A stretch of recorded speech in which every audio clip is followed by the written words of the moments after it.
May the words of my mouth and the meditation of mine heart be acceptable in Yahweh's sight. He is our strength and our Redeemer, and it's in His name, which is His authority, that we pray, praise, proclaim, project, and protect today's message. Amen. Hello, everybody. Welcome.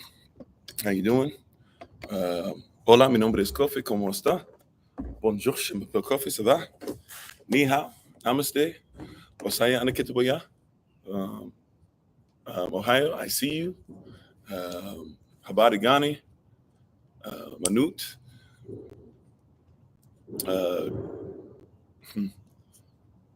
Aqua Aba, Etesen, Jambo, Mimi Kofi, Nina Franco, Katana Wewe, Bakurtav, Barak Allah Cham Yahava, Shalom Allah Cham Yahava, Shalom at, or Shalom Bar at Bat Yasrael, at Zion, and I Kofi, head of Servants of Christ, Mashalom Chi. Hello, everybody. I am Pastor Kofi, Pastor Servants of Christ, where we are always changing lives, one mind at a time, by being the voice of the voiceless and speaking the unspoken. We appreciate your presence today. Thank you for chilling out and hanging out some. We're continuing to go through this series, this membership series. We're excited about that. Everybody come on in. As you're coming in, we once again give all praise and honor to the Most High. We give all praise and honor to Him for my wife, the Honorable Maya, who lives a life that's able to be honored. You can check her out on TikTok, YouTube, her website, and Pinterest at Bloom and Flourish, not A&D, the letter N, Bloom and Flourish. She is a healer, herbalist, chemist, and biologist by degree.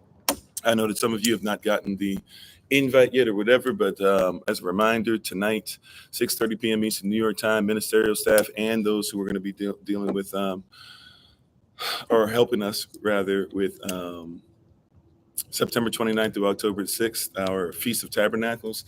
We do have a meeting tonight at 6:30 p.m. Eastern New York time, so prayerfully we'll hear from you guys and see you guys then. But once again, we're thankful and grateful for another opportunity to chill out with you today, and hopefully you'll gain some knowledge and some things from what we're doing today, what we're talking about. We appreciate you and we honor your time once again. I don't know if I said this already, but if I'm saying it again, just say I'm sorry. Please check out my wife, the Honorable Maya, on TikTok, YouTube, her website, and Pinterest at Bloom and Flourish, not A&D, the letter N, Bloom and Flourish. She is a healer, herbalist, chemist, and biologist by degree, has many different tinctures and natural medicines to be able to help you out with what you're going through. This right here is something I've been using extensively as of late, called digestive detox, to help out with gut health and things of that nature. And you'll see why that even is something that's very important for us as we're going to talk today. So we've been talking about these 7 F's. By the way, I put it back up on the website and made sure that it was up. So it should be up as of right now. I double checked it before I left and started walking over this way. So you should be able to check out the 7 F's that we're talking about on the website. So as soon as you go to the website and you look on the dashboard, you should be able, on the menu board, if you will, you should be able to see the 7 F's right there to be able to go through them. So if you want to start looking at it, studying it, seeing what we're talking about, even before we get to it, feel free to do that ASAP. Am I? Alrighty, but thank you everybody for being on. If you're on YouTube with this TikTok, we appreciate you. We probably won't have the podcast or Facebook up today. I apologize for that, but I did put on Facebook. I did make sure that people can go and find the link and be able to come to YouTube. So perfectly, if you're joining us later or joining us now from that, thank you for doing so. We appreciate you. And yeah, let's get into today. So let's say hello to everybody real quick, and thank you everybody who joined us from the prayer service, and thank you for everybody who joined Minister Tama and Minister Tamara yesterday. We thank you for doing so. We appreciate you. How you doing, Minister Anais? How you doing, Happy Hayes? How you doing, Jacob? Jacob or Jacob? How you doing, Sister Betty? Renee? Sister Sage? Sister Nadine? Yeah, everybody, line down there, everybody. We appreciate you guys coming on so much. Yas child, how you doing? Thank you for joining us. We appreciate you, especially in the midst of right now. We're in a special season of being hidden. Praise Yah that some of you are still looking for truth, let alone deciding to find that truth through this vessel. So we appreciate you so very much. Today in membership, we're talking about family, and I'm going to eventually put all these up. By the way, I'm going to put this playlist up on the website soon as well, to go along with the 7 F's that you can read, but you'll also be able to watch these after you finish reading. How you doing, Brother Alton? But I want to talk about today the 7 F's, and we still will. By the way, I just want to make sure, or the third of the 7 F's, but we still will. I have not forgotten. We will make sure we send the 7 F's out to everybody, where you'll be able to get at least a list of them, be able to see what they are, and at some point we'll be able to have them in a form where you can actually get it physically if you'd like to be able to carry it with you. We will have to ask for a donation for it, at least for like the bare minimum of sending it, right? But if you'd like to be able to have a physical copy of it, we'll have that prepared at some point for you to be able to read through at your own leisure and be able to share with others. If you come across somebody, if somebody says, well, why do you believe this? What do you believe? You'll have a little guide to say, well, this is what being a member of SOC is, right? Especially for those who are, very much so thinking you're in a cult because you don't go to a certain edifice or a certain church or whatever. So, but you'll also have the email sent out to you as well once we have our meeting. Or, well, actually, the ministerial staff should have it after our meeting tonight. Everybody else should be able to get it once we finish this presentation. All right. All right. How you doing, Minister Morel? How you doing, Minister Tamara? How you doing, Sister Patricia? I think I saw it come on. So I want to, or I'm led to continue with what we've been given by the Holy Spirit. We've been dealing with the 7 F's, these 7 pillars, if you will, of SOC, which are kingdom pillars. I believe we went through them before. I don't know if it's on this YouTube channel or the one that sits long now, have since taken down, but it's up now again. And these 7 F's, they go along with, by the way, the playlist that we have, the series that we have on YouTube. If you want to look up our playlist for Having Been Led as We Believe, or our FAQ series, you should be able to find a lot of things that can even expound upon what I'm talking about today. But if you're talking about just basic membership, basic things we're looking for from the beginning, from the jump, the 7 F's, this is what we're talking about today. And on Monday, we talked about family. I'm sorry, on Monday, we talked about faith, right?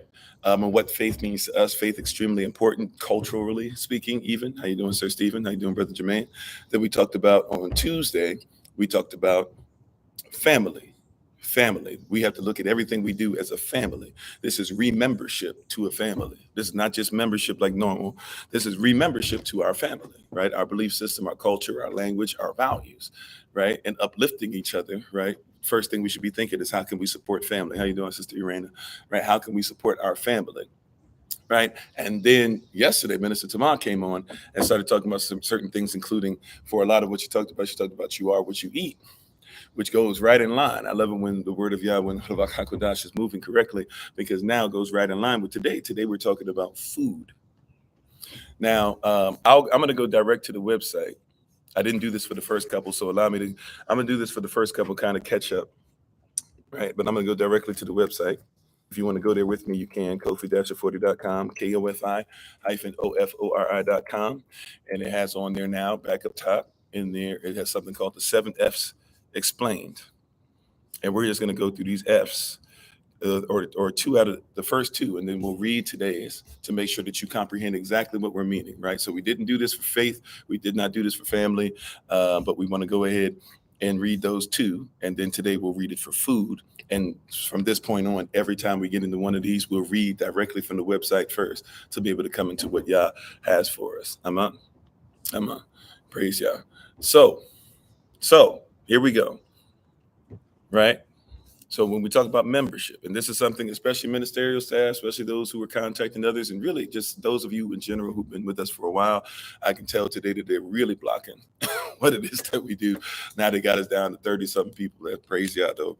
We praise Yah for even that. It shows that we must be doing something right if the enemy is that frustrated with us, right? So here we go. You ready? For those, this is for y'all. This is for SOC faithful. Y'all gonna get something today to help you out. So this is what we do here. So faith. This is what faith. I'm just gonna read I'm gonna read straight up from what it says on the website, right? So you can see exactly what we're talking about when we talk about faith. All right, you ready? Faith. What is faith for us? Faith, belief in the Most High and a canon is vital. It helps us to focus on law, spirituality, and something more important than ourselves. Even for those of us who may not believe in a God, an upholding of our own universal principles is a necessary part of our walking into our purpose. We definitely want to have a strong belief that allows for us to hold on to a vision as our goal. Our vision will serve as the blueprint and cause us to build with clear focus that will allow us to achieve our desired outcome. How you doing, Sister Tori? Did you catch that? I'm gonna say it again, right? I'm gonna read it again. I'm not gonna go deep into it because we already talked about faith, but I want to just at least read these, and then starting from today on, we'll always start off with exactly what these things are, right from the website. All right. So first, number one, faith, which we talked about on Monday, is what? Belief in the Most High and a canon is vital. It helps us to focus on law, focus on those things to protect our rights, spirituality, which we have spiritual rights, right? And something more important than ourselves. Even for those of us who may not believe in a God, an upholding of our own universal principles is a necessary part of our walking into our purpose. Remember, we believe in vision, purpose, and value, right? So vision is what I see afar off. Purpose is what I walk in every day to get to what I see. And value is what I put into it or what I put on it or how much importance I allow it to have in my life. All right. So we believe that we must be walking into our purpose. We definitely want to have a strong belief that allows for us to hold on to a vision as our goal. Our vision will serve as the blueprint and cause us to build with clear focus that will allow us to achieve our desired outcome. How you doing, DB? Thanks for being on. So then when we say faith, right? When we say faith, that's how we introduce faith, right? Here at SOC. Now, when we talked about family on Tuesday, what do we mean by family? All right. So somebody says, what do you mean by family, Kofi? What do you mean by family, Maya? What do you mean by family, Solomon? What do you mean by family, Nadine, Tamara, etc.? Right. All of us. What do you mean when you say family? This is what we mean when we say family. A strong community begins with a husband and wife being in sync with a similar faith. I know not everybody has a husband or wife, but once again, if you're going to be a member of this is what our goal is. Now, we know that we should all be married to the Most High, but hear what I'm saying. If everything were to go exactly the way Yahweh says it's supposed to go, this is what we believe. A strong community begins with a husband and wife being in sync with a similar faith.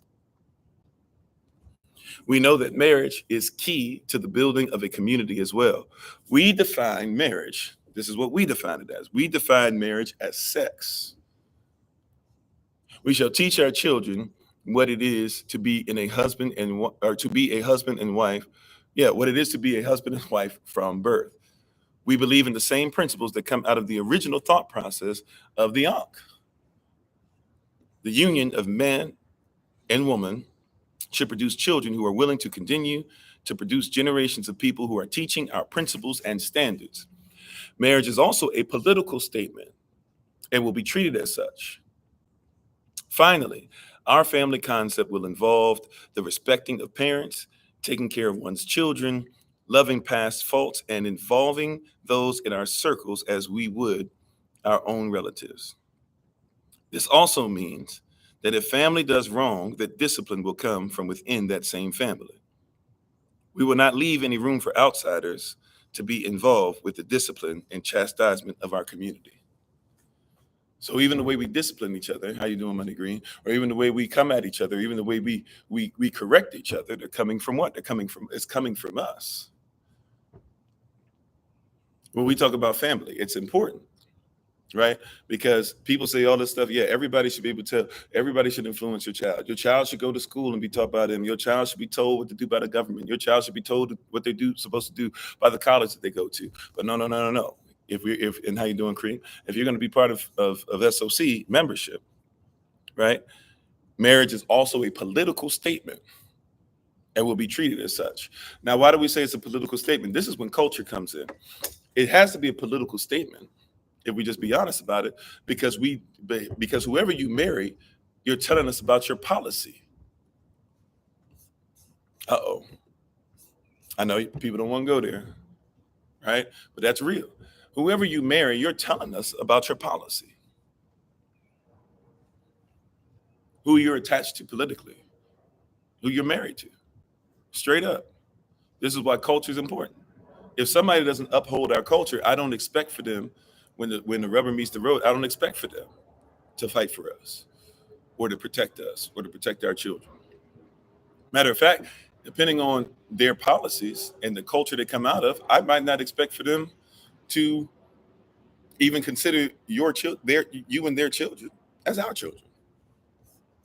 Because everybody always hits you with we're all human beings, we're all human. How you doing, Brother Stephen? We're all into human rights, this, that, whatever. Everybody hits you with that a lot.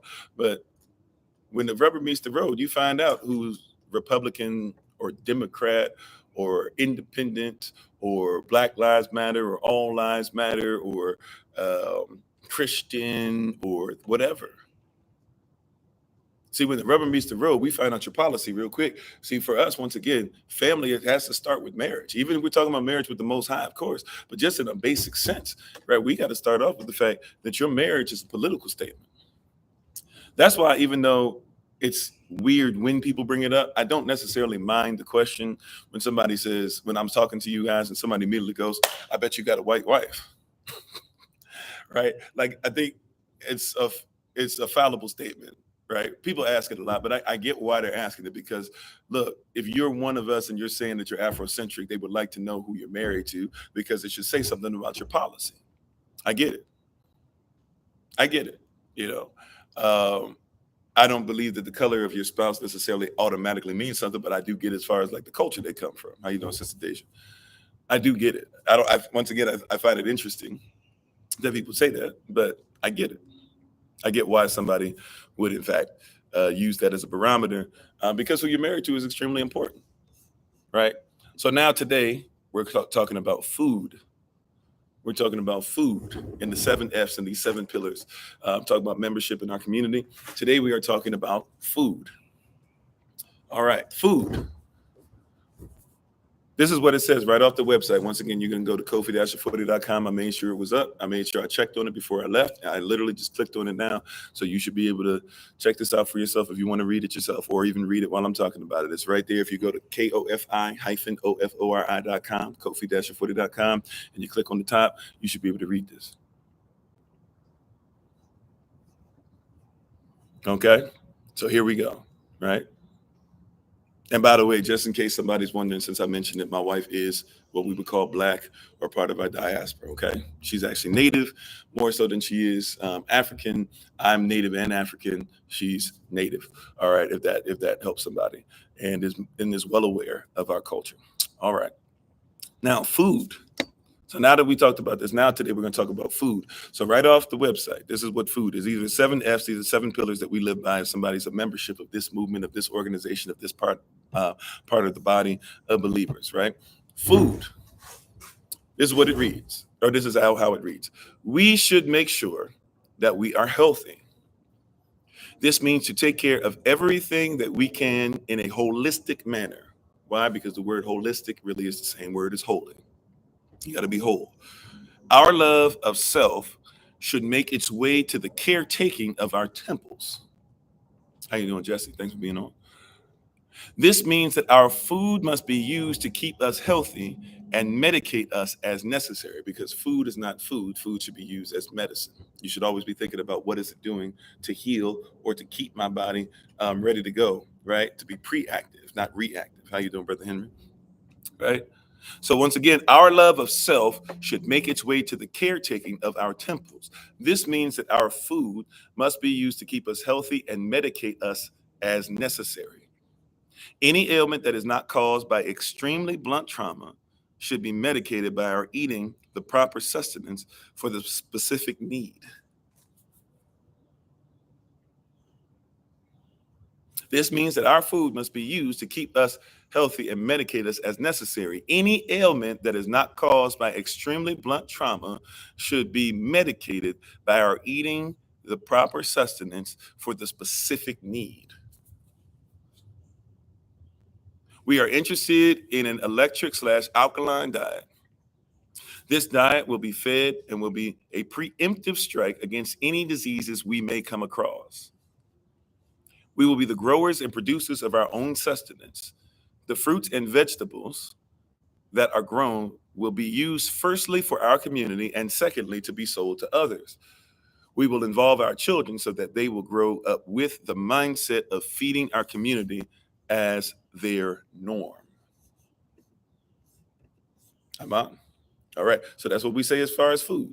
When we talk about 7 pillars, right? 7 things that we're going to do from this is from our website, right? Kofi-Ofori.com, which is my name, Kofi, but instead of an underscore, put a hyphen, but Kofi hyphen OFORI.com. When you go there and you look at the top, it'll have a bunch of stuff on there. Click on the 7 F's. When you click on the 7 F's, it will describe things. We're on number 3, going through this list of stuff for people who actually have been asking about membership and being part of what we're doing to help our diaspora and what our belief systems are, why we do this, why we do that, et cetera, et cetera. We're using the next several times I'll be in front of you to explain it. All right.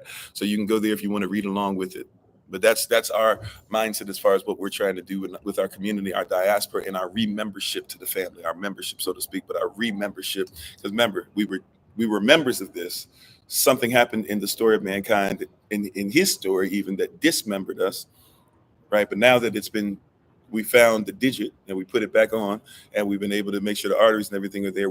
Gave us some time to reattach, and now we're going through the physical therapy of ensuring that we have these things that were dismembered, remembered.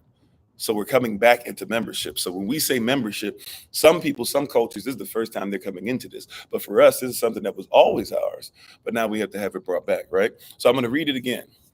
Praise God. I'm going to read it again. How you doing, Mr. 252?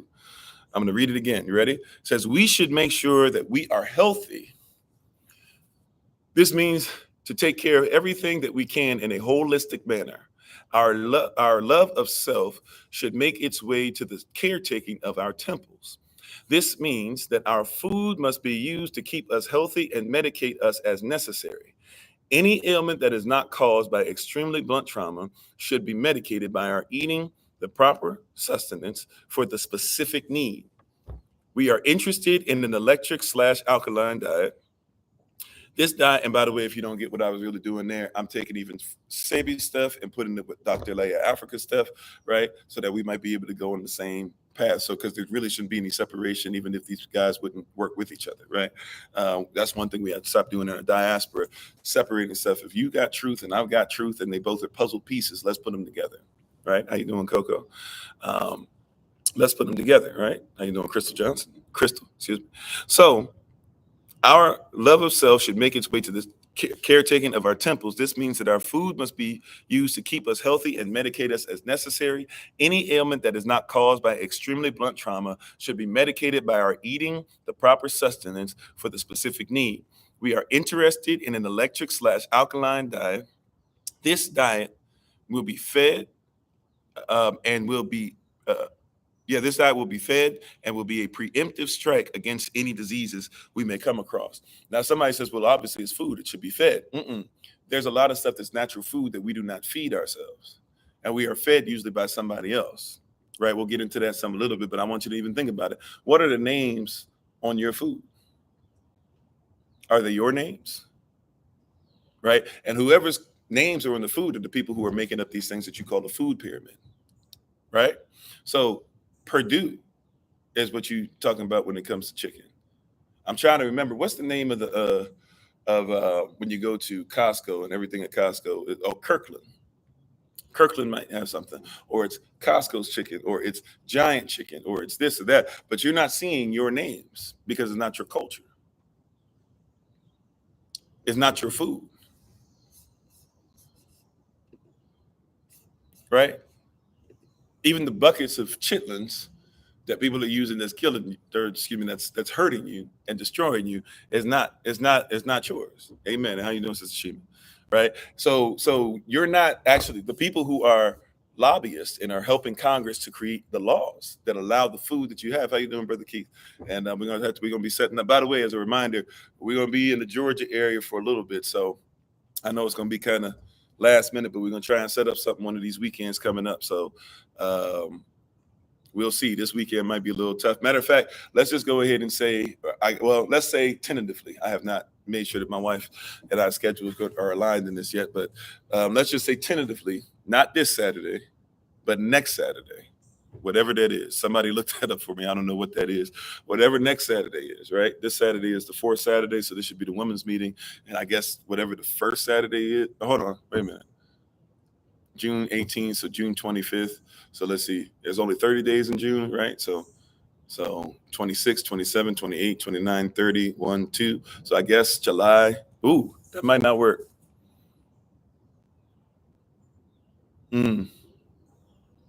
Well, we'll see. We'll see. Either July 2nd or July 9th. I just read July 2nd is not a great day. It's July 1st. Okay, if it's July 1st, we can probably make that work. Oh, you know what? I got it off. I'm thinking, never mind. 18th was Sunday. 17th was Saturday. Okay. So July 1st. If it's July 1st, those of you who are in Georgia, right? I'm not sure where. We're going to try and do a couple different visits. We might even have to do it where everybody might have to come an hour, hour and a half out their way, because we didn't get a chance to do Southern Georgia last time. And I promised that we would do Southern Georgia. If anything, I'm going to have to shoot Southern Georgia over Northern Georgia since I saw y'all last time. But let's just go ahead and put it out there. I'll make sure I reach out to our ministerial staff, Minister Kevin and Minister Tamal, and some others. And we'll try to see if we can make sure everybody comprehends that we're going to meet somewhere. We'll probably find a park or something like that, somewhere that's got a covering and awning if we need it. But we'll look at meeting there. And we'll just go ahead just to make it easy. Well, I don't know how many people are coming. If we get enough people coming, we'll do potluck. If we don't have enough people coming, it'll just, bring your own food. How about that? All right. So if it's July 1st, let's go ahead and go with that. So not the 25th, it would be, which is this Saturday coming up, but it'll be July 1st, the next Saturday. All right. Anybody going to the Hebrew Festival of Mississippi? No, I was not aware of such a thing. I won't be in Mississippi during that date, but I guess if you're in Mississippi, I guess there's a Hebrew festival. I don't know if it's us or somebody else, but if there's a Hebrew festival, regardless if you want to go. I did not know about that. Thanks for letting us know, Sister Beverly. How you doing, Cheryl? All right. So, anyway, so I saw somebody's name pop up from Georgia, and it made me realize I need to make sure we announce that more. So not this Saturday. Let's just go ahead tentatively say July 1st. I will find out for sure by this evening, but let's just say tentatively right now. I got to talk it over with my wife, but I'm pretty sure as long as it's not July 2nd, we should be straight. All right. Amen. But yeah, food is important, right? Food, any ailment that is not caused by extremely blunt trauma should be medicated by our eating the proper sustenance for the specific need. We are interested in an electric/alkaline diet, right? This diet will be fed. That means we got to feed ourselves this, and will be a preemptive strike against any diseases that we may come across. Because any disease that you come across, right? If you're alkaline, if you're healthy, if your synapses are fine, if it's an electric diet, right? Diseases cannot live in the body but so long. We will be the growers and producers of our own sustenance. That means at some point you got to grow your own stuff. This is part of what we're working towards. The fruits and vegetables that are grown will be used firstly for our community and secondly to be sold to others. Nothing wrong with that. We're going to let it be known in the beginning. How you doing, Darius, right? How you doing, Yasha? We're going to make it known from the beginning, the fruits and vegetables, the things that we're going to grow, right? And we could put roots on there too, all the stuff, whatever. But we're going to focus on us first to make sure we're eating properly, since we're not eating what is for us anyways. If you came from another place, right? Or if you came from here, but you had other crops. If you're indigenous here, indigenous to South America, if you're indigenous to North America, to South America, to Africa, to Asia, whatever, and somebody took your stuff away, enslaved you, and then said, we'll feed you scraps, and they did not even know how to eat within themselves, right? George Washington, Virginia slave owner, right? Do you think that, right, you could say, okay, with the slaves, indigenous or otherwise, how you doing, Sister Alsha? The slaves that were, whether indigenous or otherwise, right? You could say, oh, okay, well, they were in the same area and they could eat some of the same food, which is true to a certain extent, but they controlled your food even then. So we might have known about stuff like poke salad, or we might not have known stuff about what, if you don't, and these are not me making fun of anybody. These are actual terms people use for plants, like white man's footprint, different things like that, because it came over from Europe. Knowing about dandelion, obviously, knowing about certain things that are there as far as rutabagas or different forms of carrots or different forms of ginger, whatever, right? We might have known about some of those things, but over time, what's one of the things that happened? Even in being a slave, you were at least you weren't too separated from the soil, right? But now, you completely separated from the soil. And it says what? It says we will involve our children so that they will grow up with the mindset of feeding our community as their norm. It should be normal for you to feed yourselves. How you doing, Joseph? How you doing, Sister Sherry? How you doing, Auntie Marion? If I didn't say so already, sorry about that. How you doing? Right? Hope all is well. It should be norm. It should be the norm. And if Minister Moselle is watching as well, how you doing? It should be the norm. It should be normal for your children to think that they should feed themselves and feed their families. This is one of the things that is very hypocritical when people tell us in the world, everybody takes care of everybody. How you doing, Cindy? And I feel like I missed the name. Prince, how you doing? This is why it's hypocritical when people say, there's no separation. You guys are worried about this. Look, if I go, this is real talk. I've told you guys this story, right? And this has happened multiple times at many different of these type of establishments. No offense against them as a whole. I'm talking about this is the way culture works. If I go into a Chinese, which I'll call a Chinese restaurant, if it's a real Chinese restaurant, it's slightly different. But if I go into a Chinese restaurant, which many people call Chinese restaurant, but it's really a corner store, right? Usually got the glass in front of you, the plexiglass, the bulletproof glass, or it's got, something that you can talk to them over, whatever. And maybe you have a place to sit in, and a lot of them you don't. And you go there to order food, right? Everything there is not Chinese. Now, the money is being paid to the Chinese, but everything there is not Chinese food. Orange chicken is not Chinese food, right? How you doing, Gus? Glad everything's back and you were able to get on your device today. Praise y'all, right? Hear what I'm saying now? Orange chicken is not Chinese food. How you doing, Mustard Seed? Now, you might get it from the Chinese joint, but that's not Chinese food.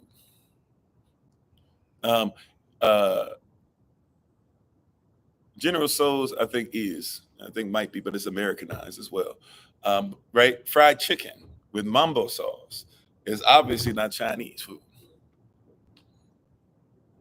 Right? Matter of fact, if you learned how it came about, how that came into being, they learned it from you. That's your food, right?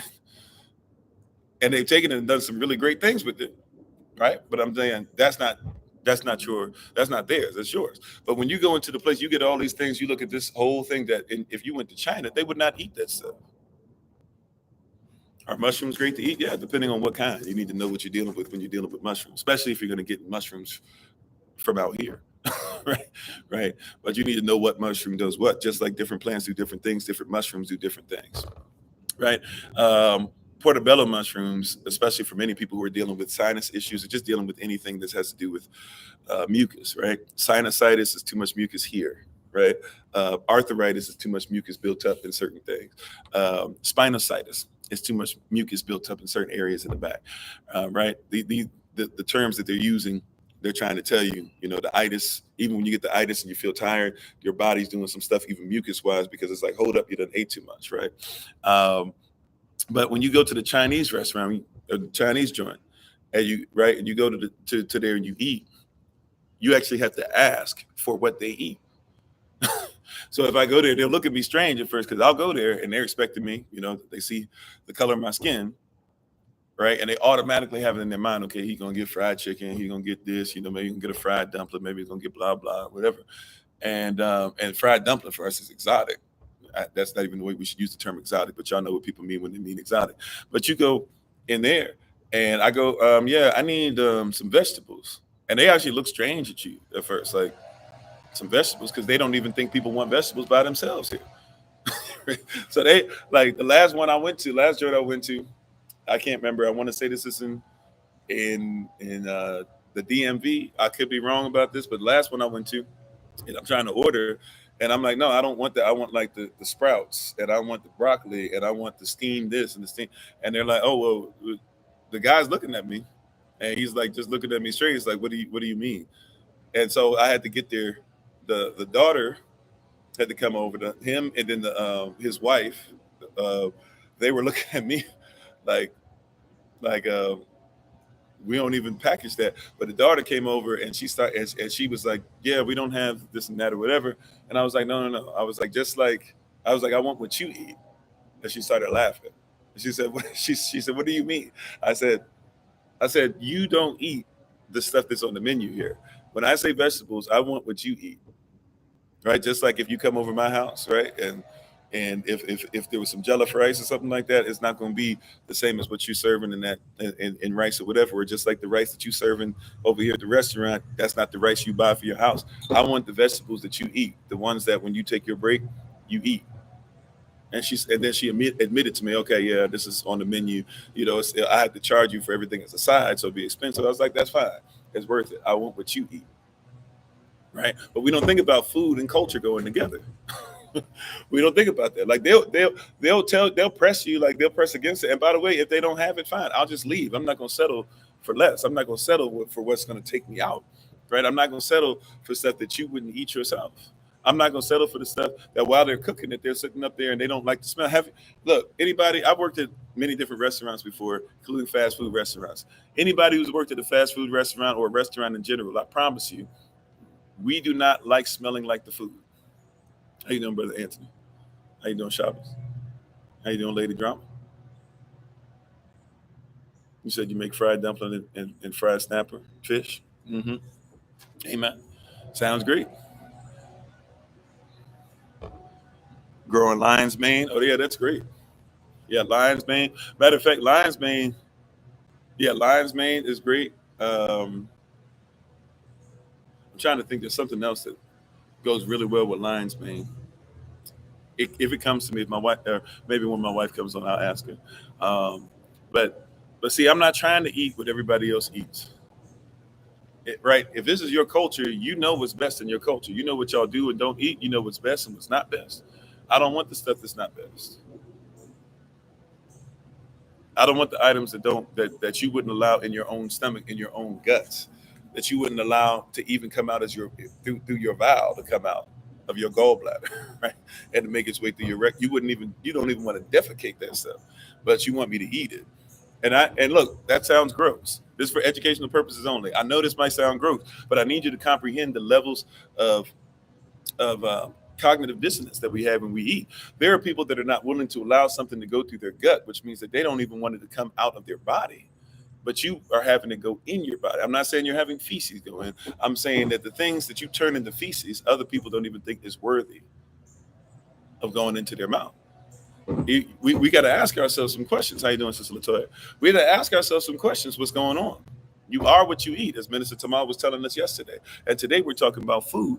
And here's one of the things that you've got to comprehend and recognize about food. You ready for this? When we are talking about food, praise God. Obviously, we're talking about physical food, but you've got to talk about the spiritual, the emotional, the psychological, because that's all what you eat. You got to talk about the things that you don't realize are touching your skin, because you are what you eat. When the sun touches your skin, you are eating the sun.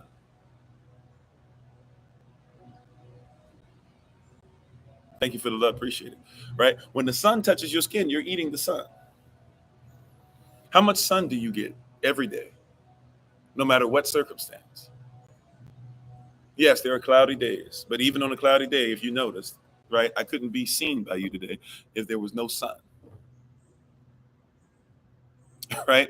Even though the suns might be somewhat hidden, the sunlight might be, the sun itself, so to speak, might be hidden behind the clouds, but the light of the sun still makes its way through, which means I'm still eating.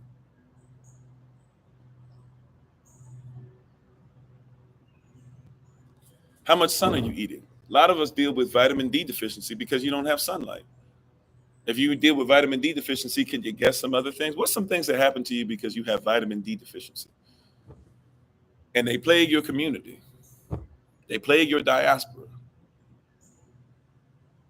But it's because you have so much stuff that you're busy. And what are some things, real quick, what are some things that really mess with your diaspora? How you doing, Peaches? Hair loss. Mm-hmm. Amen. Couldn't be seen if there was no sun. Weak bones, calcium deficiency. Now, you should eat these things on earth as well. But see, these are things that are, watch this. Do you not realize that even when you're eating real food, it's cooked by the sun? Depression is something, right? Anxiety comes out of that. Less sunlight. One of the first things I tell people before we talk all the stuff that we have to do about your affirmations and be delivered, and let's go to your childhood. One of the first things that we do in life coaching that I might prescribe, so to speak. I'm not a doctor, right? I'm not saying I'm a doctor. It's for educational purposes only. But I might prescribe: go in the grass, take your shoes off, put your feet in the grass barefoot, look not directly into the sun, but right off of it. Okay, you don't want to look directly into the sun, so look directly off. Probably take your glasses off when you do this as well, because your glasses are magnifying what's coming through it. So you don't want to make sure the sunlight is being magnified into your eyes, right? And then put your hands in the air. Do what they call a victory pose. By the way, even blind people do a victory pose. They have never seen a victory pose. Some of them. Some people weren't blind from birth, but many people were blind from birth. And they might not have ever seen a victory pose, but when they feel excited, when their endorphins are going correctly, when their synapses are firing in the order they should, they automatically go like this. Why? Because to go like this is a sign of what?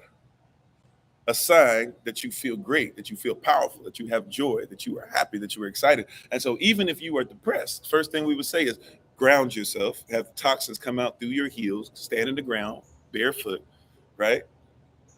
Look up, right off into the sun, right off of the sun, sorry, not into it, but right off of it. And put your hands in the air and stand there like that. No, you cannot make it. There's not a person on earth that can make it any longer than 2 minutes. Is anybody else frozen? Somebody saying they're frozen on TikTok. Are you guys frozen? Can you guys hear me on TikTok? Yes, no, maybe so. No? Okay. All right, we got one no. All right, two. All right.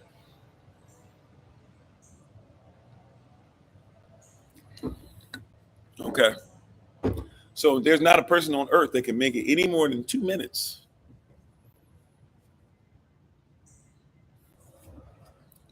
before you start feeling happy and smiling.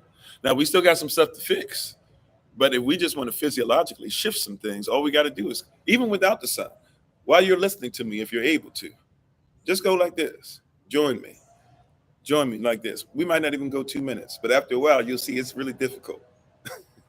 It's extremely difficult to be able to stop, to not smile. First of all, part of you goes, man, I look crazy. I look dumb. I look stupid, right?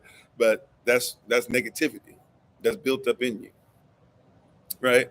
And so you're so busy, even if nobody else can see you, or especially if somebody can see you, you don't want to look foolish, right? But that's negativity, but it has to flow out of you. So it's natural that it would flow out because you got it right at the surface. You got that thing all over the place. So as it's jettisoning, though, as you're listening to me, as you're putting your hands up, you even start to feel a little bit of pain, but you know what? That's a workout. And guess what? You start to feel great when you work out. So especially if you're not used to putting your arms up or doing any kind of exercise like this on a regular basis, then now you're having issues. But keep those arms up. And what's going to start to happen? As soon, after a while, you can't help it. You have to smile. Your brain is being sent by just you doing this physiologically, because you think with your mind, not with your brain, right? In other words, you have brain. See, your mind is in control of your body. So your brain thinks one way. Your gut, you got gut feeling, thinks one way. Your hands, I can't quite put my hands on that thought, right? My feet, I don't really feel like walking in that way, right? Right? Even your hind parts, that doesn't sit well with me, right? Your heart, I'm not really passionate about that. I'm not feeling that in my heart. My heart's not into that, right? Now, we haven't even gone a full 2 minutes, but already, if we can put them down now, if you want to keep them up, however, but just in doing that little exercise, you can't help it.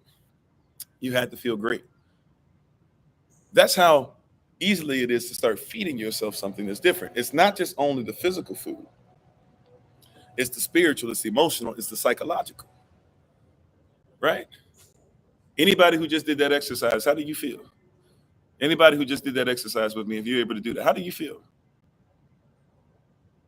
We didn't even go 2 minutes. How did you feel? We might have gone 45 seconds a minute. You feel great. Yeah. All we did was tell you to put your hands in the air. I didn't even say go in the sun. I didn't even say take your shoes off and put your feet in the grass. All I said was put your hands in the air. That's why people know this about you. You know this. It's in your DNA memory. Throw your hands in the air and wave them like you just don't. Come on.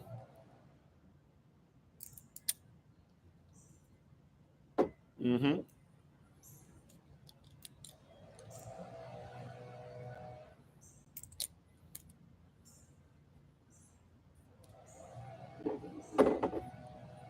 Throw your hands in the air and wave them like you just don't care. Y'all know this. This is why when you go to an assembly, they say what? Everybody put your hands in the air. Praise Yah, praise Yah, put your hands in the air. This is a sign of surrender. It's a sign of surrender. It also is something that allows you to feel joy. So now when the song's being sung, we don't have to work as hard because you've already allowed joy in your life, because you've allowed joy in your posture. I'm just saying, these are things that are deeply rooted, but we don't think about it. But this is stuff that we should be eating. This is food for us. It's not just the spiritual only. I'm sorry, it's not just the physical only. It's the spiritual too. It's the psychological. Free up your spirit, right? We don't even have. See, watch this. Reason why many of you are dehydrated is because you have digestion issues. So you can drink as much water as you want. Matter of fact, you're not supposed to be drinking as much water as you buy. Anyways, some people are like, man, I need to have water. You need to get some real fruit. Because the water that you drink, like this right now, I can't just have this only today.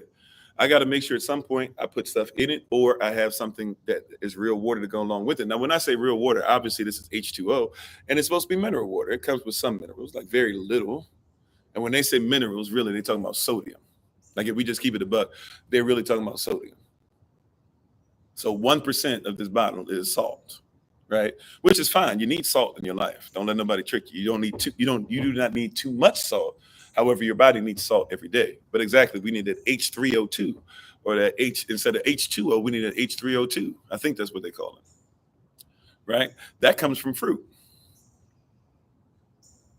Do you know that there are people, the person who I talked about, or well, he's not the only person, but the person who's considered to be like the father or the godfather of sun cooking, and has like his own sun cooking cuisine and university and stuff like that.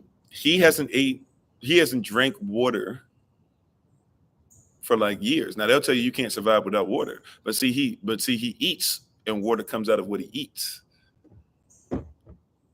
How you doing, Minister Tamar? I think I said hello already. If not, how you doing?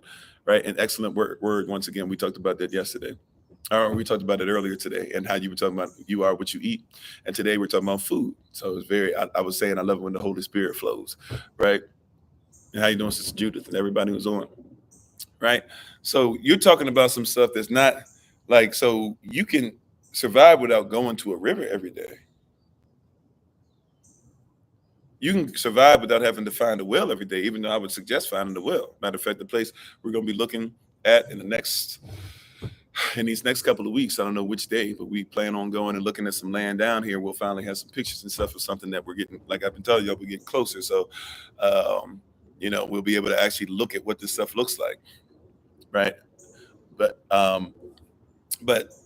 we might look for a well and look for their river. He said there's a water source that's close to it, but it might not be something we own. So yeah, there's some of the stuff, but you want a well and all that stuff, that's great. But hear what I'm saying. If you can grow your own fruit, you have water, you have a water supply. How you doing, Brother Ali? How you doing? Minister Samantha Ray. Hopefully you're feeling better. Right? You have a water supply. Juice, the watermelon skin, very hydrating. Yeah. I mean, yeah, you could even put a lot of this stuff directly on the skin. A lot of stuff that you eat, it can go on your skin. Like we were talking about earlier, if it touches you, you're still eating it. This is why you have to be careful, even the type of clothes that you wear. Are your clothes like real? Are they modified? You see, like when we talk about food here at SOC, when we talk about membership, we're going to talk about food and what to eat. We're not just talking about only the most simple categories of eating are. This is why we shouldn't keep it simple, saints, or keep it simple, stupid. The acronym KISS, KISS, keep it simple, saints, or keep it simple, stupid. I don't want to keep it simple because they done simplified some stuff so much that now you do what's common. But you are kings and queens. You do not have commoner thought process or commoner conversation. You are a king. You are a queen. I'm going to talk to you where you really are. I'm going to holler at you today where you really are, because if we just get stuck on the physical food and not realizing that there's a spirit that manifests. Matter of fact, let's keep it a buck. What is being spoken? See, I don't even, people are going to think I'm being very esoteric in this. I'm being 100% real. What is spoken over your food? Uh-oh. They speak over, people pray over albums. Yeah, let's keep it righteous. Let's keep it a buck, right? Um, what do people speak over your food? They speak over albums before they put them out. People pray over albums before they put it out. And they ain't praying your prayers. When you grow your food, what is the environment your food grows in? Because they've done studies on this. If I just plant something and I let it grow, it'll grow. If I speak negative words over it, it'll grow faster. If I speak positive words over it, it will grow faster. But it will grow faster. The negative influence will grow just as much. And there's a lot of people who are growing food, but y'all still saying some really nasty and negative stuff all the time and living some negative lives and having negative mindsets.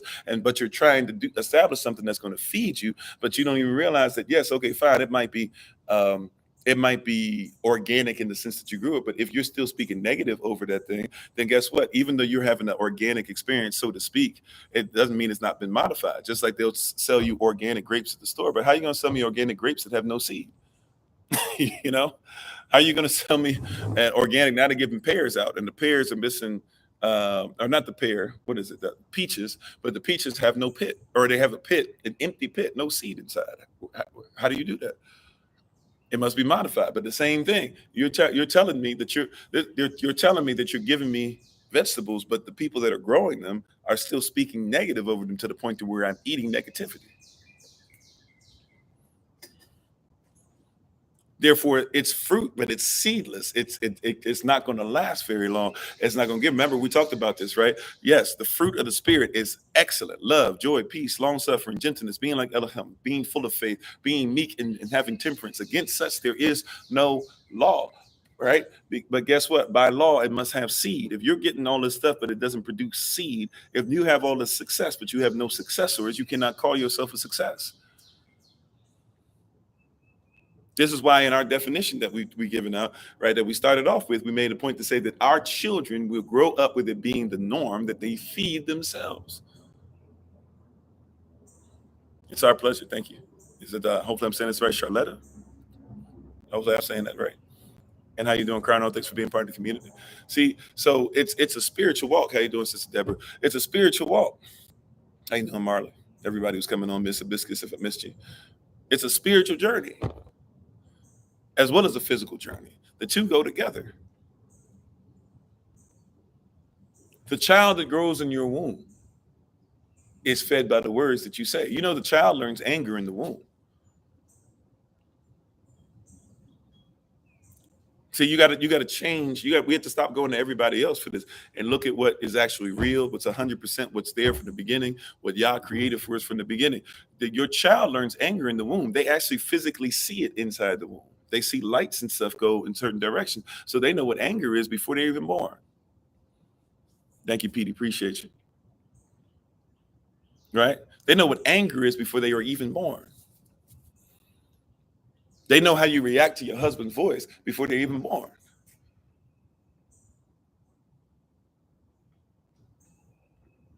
Come on.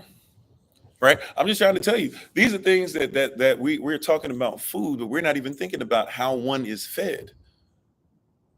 See, the egg of the egg that will have the seed be put into it in the garden, right? Or the womb of the mother, right? How you doing, Sister Kimberly? That egg is being fed every day. Sisters, that egg is being fed every single day of your life. How you doing, Glenn Ford? All right. That egg is being fed every day. Just because the sperm was introduced to it today doesn't mean that it was not being fed every day. Sometimes we say, how in the world was this baby brought to birth like this? And we'll say stuff like, you know what? God must not be real, or he must hate us. I don't want to worship a God that would allow my child to be born with this side effect. But question, how were you feeding that egg? Even before the egg was formed in the girl, before the little girl even developed the egg, she already had the material in her that was going to turn into the egg. How were you feeding the egg when she was a little girl? Were you feeding that egg McDonald's? I wonder. I don't comprehend why my child is so disrespectful. But when you were feeding that That egg, when she was an egg inside you, were you feeding that egg anger? Oh, no problem, Sister Sage. Be safe out there. No need for apologies. Thank you.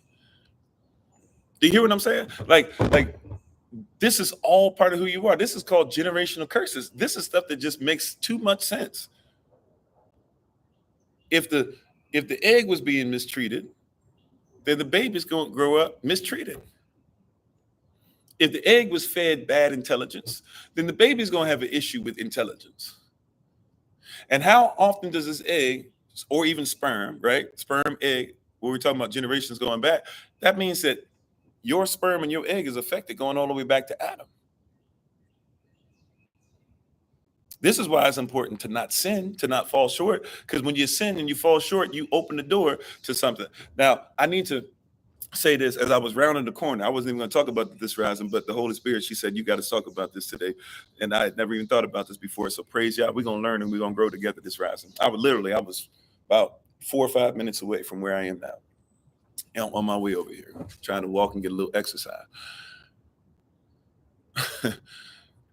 She said to me, if you eat wrong, you know that's sin. Somebody's not going to like that. We're going to mess with somebody's theology today, but let's just go ahead. She said, when you're eating wrong, you know that's sin, right? Now, I was aware of it, but I can't say I knew that. You said, so atheists and healthy babies don't factor in? No, the atheist still has DNA, right? And that DNA is affected by the DNA that came before it, and the DNA that came before it, and the DNA that came before it. Whether they believe in what I'm saying or not, or the cultural context that I'm coming from, doesn't mean that my prism is something that should be locked away from theirs. We would actually agree on this part of it, whether you want to say we agree on the belief system or what you would call deity, spirit, etc., that we're talking about. We would still agree that the body is still being affected by the DNA of those that came before it. Now, if you don't want to call it generational curse, you don't have to. But it's still the same thing, right? We're so quick to disagree. Let's see what we can agree on, even if you don't want to know everything. By the way, we have this stuff on YouTube, right? So you can literally go back and look at hours upon hours of stuff if you're actually genuinely interested, or look at certain things that talk about our belief system if you're actually generally interested in just that and seeing what the context is. But yeah, this cultural context, it might sound different, but it doesn't mean that what I'm saying doesn't align with truth. Matter of fact, if it does not align with truth, what are we here for?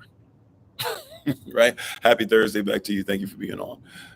So if we're dealing with these things, oh, no problem, Terry. No problem. Sometimes we have people on here that are doing stuff, but I didn't necessarily say you agree or disagree.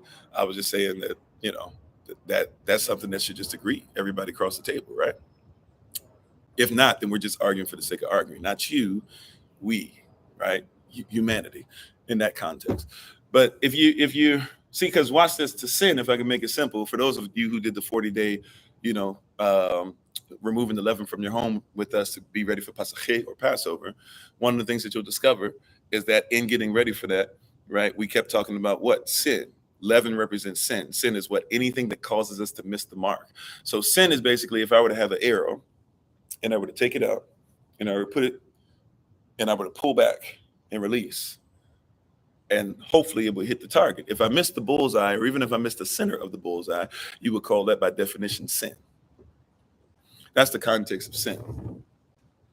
So to miss the mark is the problem. And what I would like for us to start doing as a diaspora, especially if we're talking about membership, if you're going to be a member here, or even if not, but if you just want to know what we're about, you got to recognize that we are trying to make sure that we hit the bullseye constantly and consistently without fail. Right? And so she said, when people don't eat correctly, that's sin. That's correct. Why? Because we are missing the mark. If we are genuinely missing the mark on anything, then that's technically, right, when you talk about this word that people use as sin, that's what you're talking about. And so there are some things we might not know. Now, yes, there's sin that we do innocently or ignorantly, maybe not innocently. You don't want to hear that term, but maybe ignorantly. We can be ignorant of some things, sure, right? But there are also some things that we know better than. Now, here's the question. Now that you know better, will you do better? See, people say, when you know better, you do better. Mm-mm. The question is, now that you know better, will you do better? There's a reason why your people only use certain types of fabric when they make their clothes, because whatever touches your skin is food. And thanks for being part of the community, Terry. Appreciate it. You see? But you've been taught, just go ahead, go wherever, go to Rainbow, get your clothes, go to Gucci, get your clothes, go to this, and go everywhere else. But your people make things for a specific reason. You eat different. Yes, there's pineapples that grow a lot of different places. Pineapples, look, like there's coconuts that grow different places. I promise you. And look, I'm somebody, like, I do not like coconut milk. I try to drink it because I know it's supposed to be hydrating. I don't like it. But guess what? When I was in Hawaii, or when I'm in West Africa, or wherever, and I'm somewhere else where I haven't had in the Caribbean, at least not since I was so young, I can't remember. But um, when I eat over there, I love coconuts. Why? Why do you think that is? Coconut, turmeric, and honey. I haven't tried that mix yet. But see, I don't like it when they sell in the store. But when I go, like, but when you go, especially when you start eating the flesh, like, because even the coconuts you even get here, the flesh ain't even really. It's all hard and everything, and it's not really like. But go over where they had coconuts. Go over to Ghana and get a coconut. Go over to Hawaii and get a coconut. You ain't had a coconut yet. I'm just speaking of those two places because those are places where I actually really enjoy coconuts. But I can't get. But guess what? It's because something's happening, something's growing, or it just might not be a coconut for you. Not right. It might not be something that's like it's something that you. It helps your DNA, and there's nothing wrong with that. There's plants made for different people because everybody's different. Right? I would suggest that everybody eats as many figs as possible. But guess what? Technically speaking, figs are going to help women in their genital area and their sexual organs and stuff just as much as it will men, but it's going to be better for men.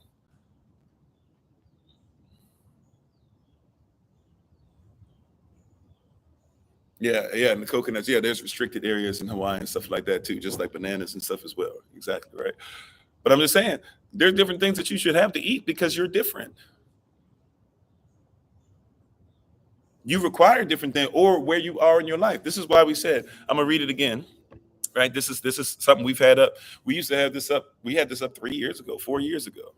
you know, so we had this up for a while. I'm just putting this back on the website because we're going over it again.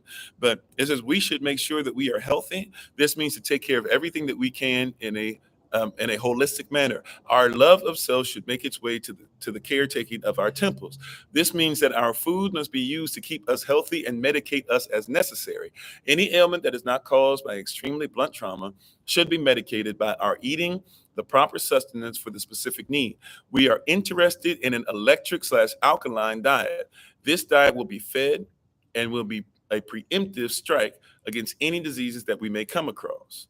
We will be the growers and producers of our own sustenance. The fruits and vegetables that are grown will be firstly used for our community and secondly, to be sold to others. We will involve our children so that they will grow up with a mindset of feeding our community as their norm. I'm going to rewind though. Any ailment that is not caused by extremely blunt trauma should be medicated by eating the proper sustenance for the specific food.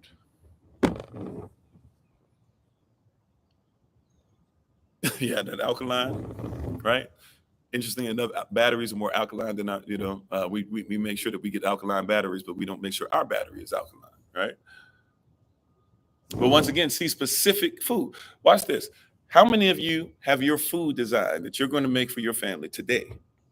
How many of you have designed a meal or have a vision in mind for your family that says this is where my family's health is, or even if we're all healthy, this is where I would like to make sure that we're going to be healthy in because I see what's going on in the world.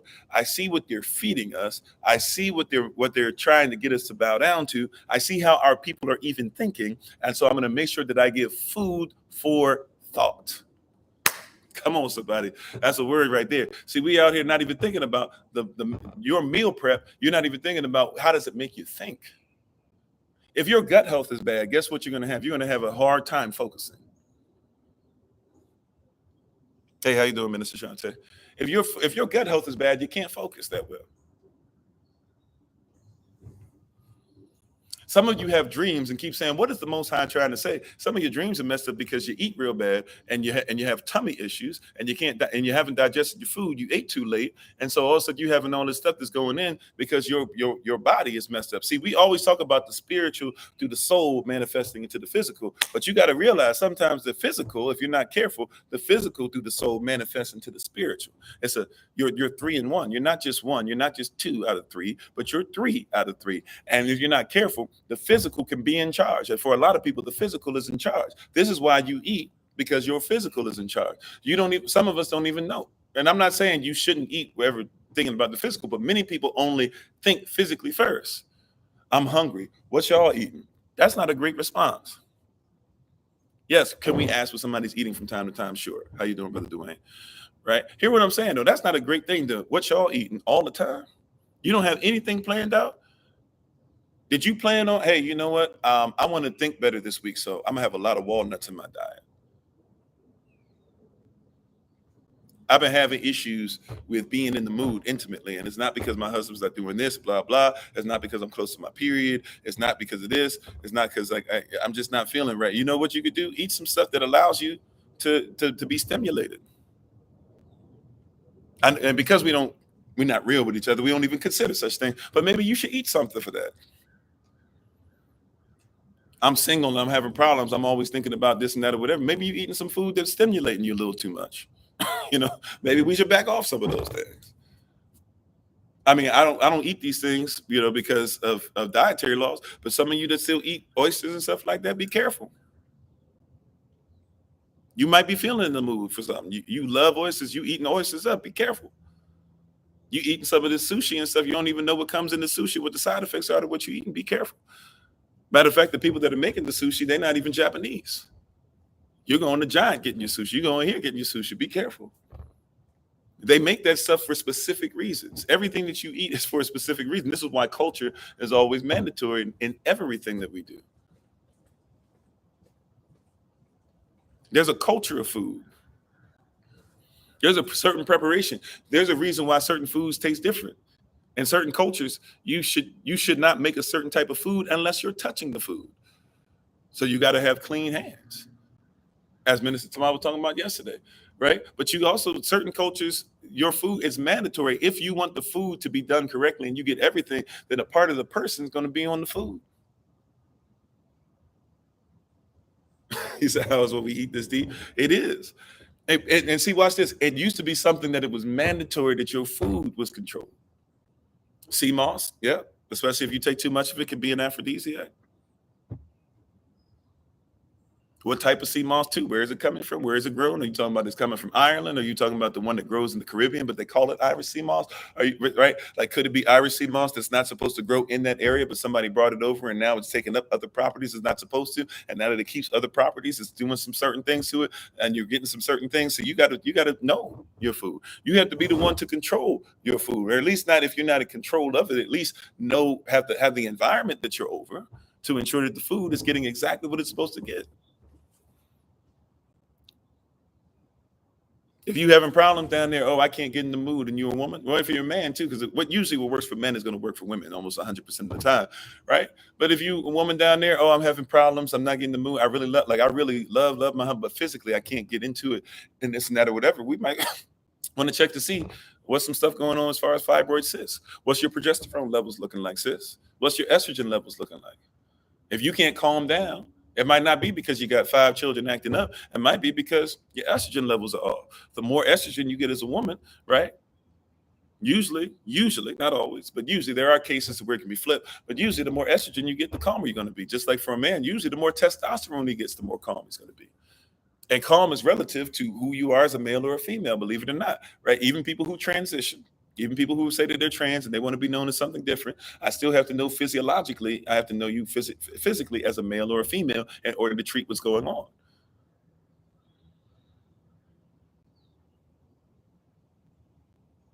Right? And we don't even consider how easy it could be to grow your own food. I've shown you guys before, right? Obviously, this is too small, but get yourself a mason jar or something or whatever, or get yourself a jar. You take some onions. You don't eat them. Right? You're buying the onions anyways, right? Just go ahead and take the onion, from the store and let it sit there. Let it sprout. As soon as it sprouts, put it in some water. Let the roots go into the water. As the roots are going into the water, start eating the onion greens, the sprouts, the onion greens. You've now created onion greens. Do the same thing with turnips, turnip greens. Do the same thing with potatoes. Oh, thank you. Appreciate it. Love. I've never seen that one before. You got potato greens, all this, right? These are things that happen. And now watch this. Put it in some soil eventually, let it keep on growing. You don't even have to let it grow into stuff. That's power greens. You just put that in a whole area and let it keep on going and going. Put them in together. All the minerals are going because they don't rotate crops like they're supposed to. So you got crops growing. You got them all growing. Get yourself a nice big little bucket. You got this stuff. It could be in your apartment, right? Even if you don't have anything outdoors for you, this could be in your apartment and just let it grow together and eat the greens. People pay $6, $7 for a little skinny pack of power greens. That's all they're doing is just putting the greens of roots. This is all they're doing.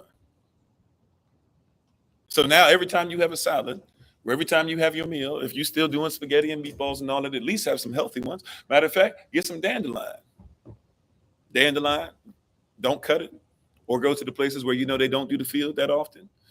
Get yourself dandelion on a regular basis. I used to do that all the time. Go outside, get about only like 5 or 6 of them when they got really long. And I just go ahead and I break it into pieces and stuff. Sometimes I'd even eat it as I was breaking it, but I break it into pieces, put it in a little bag. I take it back home. I put it on top of whatever I'm eating. Dandelion's great for your blood. It's great for your digestion, right? Which means ultimately it's going to be great for your whole body. Considered to be an officinalis for those that need it to be Latin, because if it's not Latin, it's not scientific. It's an officinalis, meaning that basically it was officially recognized as Rome as something that you could use as a medicine before we started modifying everything.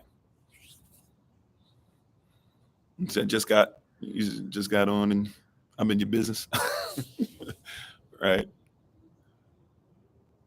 My dad had been on the Mount Everest side. Body telling on you. Yeah. And by the way, I go through that myself. As I start traveling, especially, I start realizing it's really easy to eat unhealthy or just to like make concessions real quick or just be like, hey, it's not going to matter that much anyways. I'm going to be off the road soon. But man, little things here or there. High fructose corn syrup. And like I said earlier, think about it. Remember, whose name is on your food? What does the word name mean again? Somebody help me. When I say the name, when I say the shin, when I say the sham, what does the word name mean? It's our pleasure. Thank you. What does the word name mean? How you doing, Truth? What does the word name mean? If somebody says this is your name, what did they say? Authority, right? This is who authorized it, right? Tesla is the name of a specific person, but we know that the name Tesla is attached to who? Elon Musk. Elon Musk. So therefore, if Tesla authorizes something, ultimately Elon Musk authorized something, right? If Purdue authorized something, then ultimately, right? Or if you're eating chicken, then you're authorized to eat it by who? Purdue, right? If you eating Kirkland, right? Your vegetables, well, I don't know if they call their vegetables Kirkland, but the products that they sell, or even the pills and stuff like that, then guess what? Kirkland is what? It's authorized by Kirkland, which means ultimately at some point you got to say it's authorized by the Walmart family. I wonder whose brand is on what you've been eating.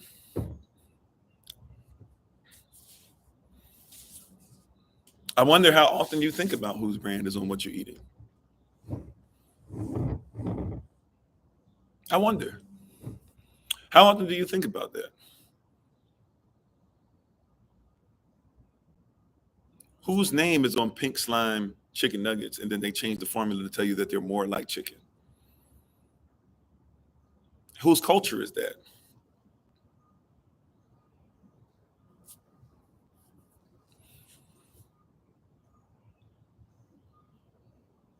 Whose culture is that? What family name, what culture does the name McDonald's come from? And then you can't be surprised when you know whose culture that is, because see, watch it. This is stuff. It's so people roll their eyes at me sometimes because I like to make stuff. As much as I say stuff shouldn't be simple, sometimes we got to make it simple, right? Watch this. McDonald's is a name that comes from a culture. Okay. Y'all used to sing a song. Old MacDonald had a farm. Y'all finished it for me. I already know you did. Even if you ain't sing it out loud, you said it in your head, right? This is how much what somebody feeds you affects your thinking, right? They gave you a name on a business that went with a song. So you already got it in you. I just want you to see the enemy's crafty, right? And you got to start realizing you got to start implementing your culture everywhere, right? Yeah, you already went. I could tell. I didn't even have to finish it, right? If I said, "Old MacDonald had a farm," E-I-E-I-O, and y'all would say the next part. And on this farm, you can't help it because it was put in you. Right? It's something that you were supposed to be taught because it taught you about farm life. Meanwhile, they named something else McDonald's to go along with that. But you can't be surprised if the same culture that is McDonald's that keeps giving you formulas of food, you can't be surprised when their farm life is jacked up and they're filling it with all types of stuff and they don't even feed the farm life stuff. And now you're growing up and growing incorrectly and having all types of physiological issues because the food's not wrong. When the same person that we said had a farm who controls what you eat is the same people that go ahead and also control what you eat. Because if you don't want it straight from the farm that they control, you can also get what? You can also get it what? You can be, what is it now? 2 billion, sir? 3 billion, sir? I don't know what it is now. It's the same culture. It's the same people. It's relevant. It's prevalent because it's relevant. And people don't want to talk about the prevalence of it, the persuasiveness of it, but you have been persuaded. You think that these things are facts. You think that you're eating actual food because it can go in your mouth. There's paper out there, even though I wouldn't suggest doing this, by the way. This is for educational purposes only. I'm just trying to teach. There's paper and boxes and all, and boxes, paper, same thing, right? But there's paper out there that you can eat, even though it comes with worms and stuff, so you got to be careful. When people eating paper and stuff, when your children eating paper or whatever, when people used to chew up paper and you would wad it up so you could spit it through a straw, be careful with all that, right? There's stuff that comes with it. But there's more relevance, there's more nutrients in some of the paper out there than it is in the food that you eat. Matter of fact, if you were ever in a bad situation and trapped under a building or something like that, and you can get out and people were trying to get to you, you better hope that there's some paper, some boxes. Even if you're going to get worms, at least you're going to survive. But some of you, if you had McDonald's food, you wouldn't be able to survive. Now, that tells me there's more nutritional value in the paper than there is in the McDonald's food, which means it's not food. Oh, clay, red clay, yeah. By the way, a lot of places where they don't have food, they at least eat the dirt. They eat the clay. They do that in Haiti all the time. They call them mud cookies. They don't have, like, the Clintons and the Red Cross have worked together to make sure that they can't have their own food. So they end up being broke down and poor in a lot of places that they used to be able to grow their own food, but it's illegal for them in their own culture to grow their own food. So they make mud. So the mothers go out and they make mud cookies. Has very little nutrients, but at least say the dirt has stuff in it. See, but today, if they were to go ahead and say you're not going to be able to grow your own food, a lot of people wouldn't even, or you can't do anything unless you get it from us. And if you don't buy food from us, they're getting to a place where this is going to happen. Where if you don't get it from us, or you're not part of our a part of our community, right? Y'all seeing where they're starting to be like, you can't walk into Whole Foods unless you're part of the Whole Foods community. You got your Whole Food stuff. Can you be signed in? Can you swipe your card? Can you put your phone number in? If not, I'm sorry, you can't come in. Could you eat outside of that? Are we so controlled? But once again, it's not just the physical. Are we so controlled that if we can't get it, see? All right, I gotta keep it real with y'all. And I know this comes at the risk of me sounding like I think that I'm all that in the bag of chips. Which, by the way, I know I'm a king, but I don't think that I'm better than anybody else. Right? Humility doesn't mean that I shouldn't be a king. At the same time, I don't believe I'm better than you. I want you to rise up to the level. Really, if I'm a great teacher, our culture says that at some point you should be better than me, at least in something that you do. You should be way greater than I am, right? I want you to come up. Let's have a conversation up here rather than us keep doing this thing where we got to come down here. We might start down here, but at some point we should lift up this conversation. Thank you for the love. All right. Right. And you should definitely be getting seeds. All right, here we go. You ready?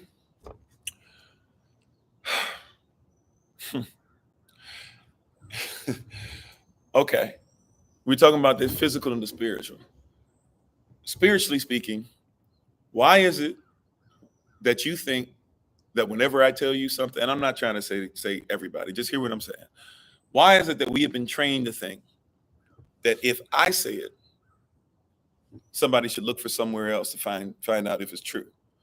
But if they say it, we should just bow down to it.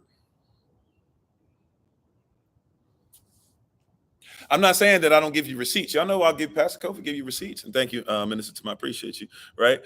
I'm not saying, but hear what I'm saying. If somebody that doesn't look like me says what I'm saying, y'all ain't looking for receipts. You're not talking about what book is that in. But when I say it, you say I need somebody's book to. You know why that is? Because you're dealing with a cultural thing. You think that as long as they feed you, it's relevant because you're still enslaved in the mind. But you think that if somebody who is attached to the soil and is of Yashtael and can speak the language, right? Oh, I need somebody else's book. Sometimes I'm going to give it to you in the book. Sometimes I'm going to give you all the receipts. Sometimes you're just going to have to see that the evidence is there. I'm not trying to say I should never give any evidence. I want to be very careful, right? Try the spirit by the spirit. See if what I'm saying makes sense. Don't just believe it because I said it. Look it up in the Bible for yourself. Talk to doctors, talk to lawyers, talk to scientists. When I say this stuff, that's why we say get a Black's Law Dictionary.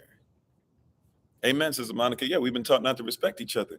But I'm just trying to tell you, see, we are eating from people's tables and never once we're asking ourselves the same thing that we would ask of ourselves. We're just assuming because they made chicken that they washed their chicken before they cook it. Uh-oh. Come on, word from yesterday. Come on now. I was paying attention. I was busy, but I was still paying attention. Come on, word from yesterday. You assuming that just because it's chicken that it was washed. What if it wasn't washed? See, you got to start looking at it culturally. In their culture, it's accept. Watch this. You assuming that because somebody said I took a shower, that they washed their backside and they washed past their legs. Listen to a lot of the rich people who are Hollywood of a certain diaspora. When they talk about washing, they think that it's crazy that you would use a rag. They said rags are for poor people. A cloth is for poor people. I don't need all that. I make sure that the soap is under my arms. I make sure that maybe I touch up around my privates. I don't necessarily wash even, my backside, the whole hole back there. I don't wash my leg. This is what they tell you. I don't wash my legs. I don't wash my feet. Why would you wash that? Who cares? Your assumption is that because they're feeding you according to your standard or your culture. I'm not, once again, look it up. But see, if we're not careful, we'll say they must be the standard. Why? Because they're in charge. And even when we say they're in charge, they're only in charge because you agree to them being in charge. This is when we got to come to a place where we got to have a conversation, because as much as I say this all the time, you deserve reparations, but they're not giving it to you. So if you're going to get what you deserve, it's not coming from the hand of the oppressor.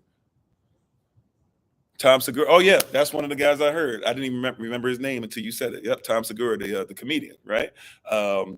Is white or whatever, but he speaks Spanish or whatever, right? Or is Spanish, partially Spanish. I think his mother from Spain or somebody from South America, but it's really Spanish or something like that, right? But he's one, yeah. But there's many of them who will tell you straight up, like, yeah, I don't know what y'all doing, all this stuff or whatever. Who cares? Like, don't wash the hair. Like, yeah, I let water go through my hair. Maybe I pour stuff, I pour shampoo on, and I do this real quick, and then it just runs off. Right? Like, this is a different culture, and I'm not, right? Like, but guess where that comes from? It's cultural. I'm not even mad at them. I'm trying to tell you, you got to know the culture. You got to know there's a culture that's presenting what's fed. For example, the queens of Europe used to be considered to be the greatest example of purity and cleanliness and virtue, right? Guess what? Some of their queens are known as saying that they only bathe twice a year. They were known as saying that they had a culture where you were not supposed to bathe too much, because if you bathe off, you might get rid of the spirits that you need.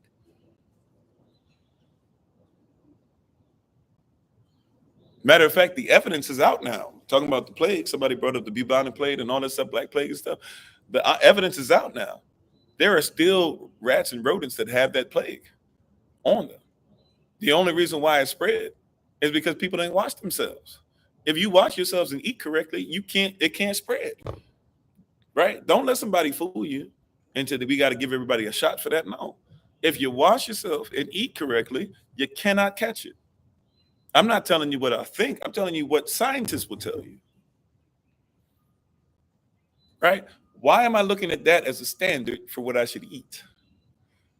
I mentioned George Washington earlier. George Washington was somebody who owned slaves. His slaves ended up knowing how to at least eat off the land enough to where they were able to live 60, 70, 80 years, even being whipped and demeaned and SA'd and all these things or whatever, right? George Washington, by 30 years old, had to have dentures, complete dentures by that point, because he had lost all his teeth. Why? Because he did not know how to eat, literally. I'm not talking about stuff, right? I'm talking about if you go to his land. What's his land? Monticello was Thomas Jefferson's. What's his land? Been to it and everything, right there in Virginia, Northern Virginia, or kind of sort of Northern Virginia. Yeah, it's Northern Virginia. What's his land called? I can't remember the name of his land. If somebody remembers it, please put it in the comment section. But I see it. I can't. The name of it is escaping me. Anyways, you go to his land, Mount Vernon. Thank you. Go to Mount Vernon and ask them yourself. By 30 years old, he lost his teeth because he didn't eat real food, or he didn't eat enough of it, and he ate nothing but candy all day.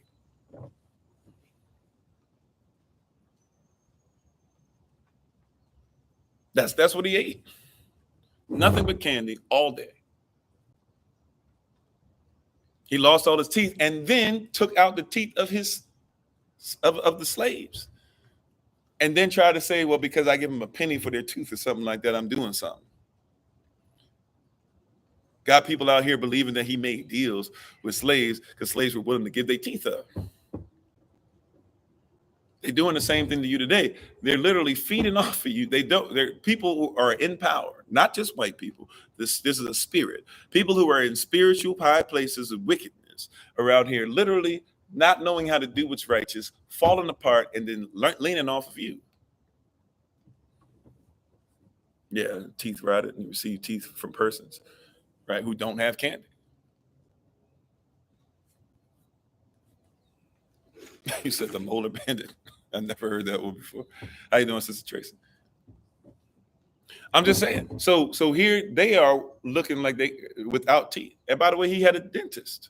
A dentist. See, this is how infused it is with society.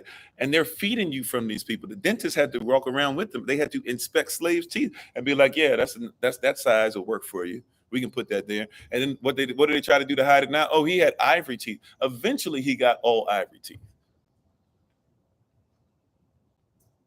But at first, he took out the teeth of those that were healthy slaves. You, if you're not careful, are still being used as a slave today. And you buy into all this stuff. I wonder how much money you would save if you grew food, or if you just got food from people in your diaspora.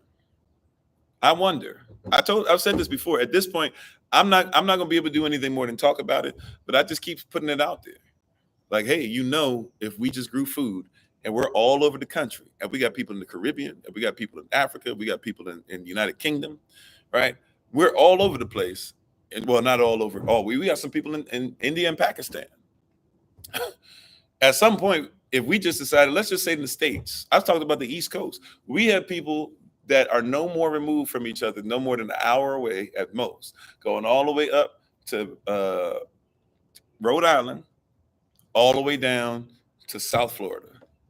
There's no reason in this world that if we just didn't make sure that we saved seed or had plants ready, some plants that we grew for ourselves, and then set aside a tithe, the tenth of to make sure that there was a plant that can go to somebody else, that we could not make sure that food was traded up and down. How you doing? And once again, please help out Brother Tracy. If you can, go to his TikTok page.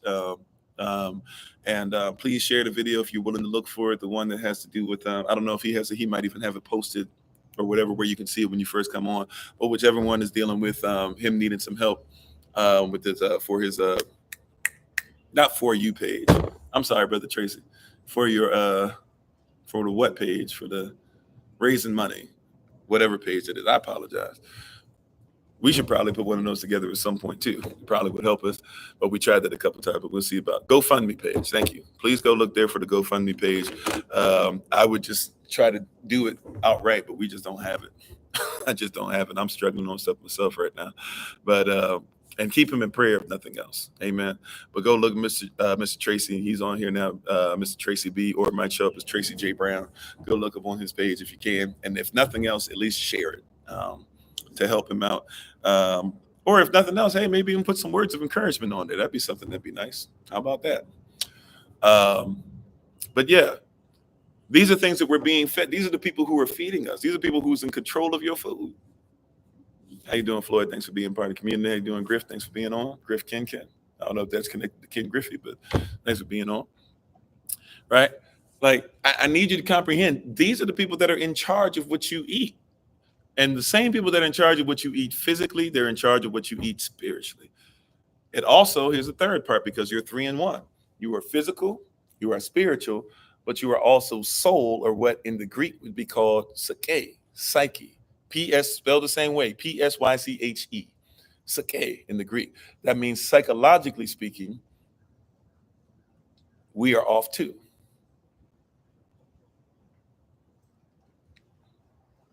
Oh, okay, how you doing? I don't know if I'm gonna pronounce the name correctly at all. I'm gonna try.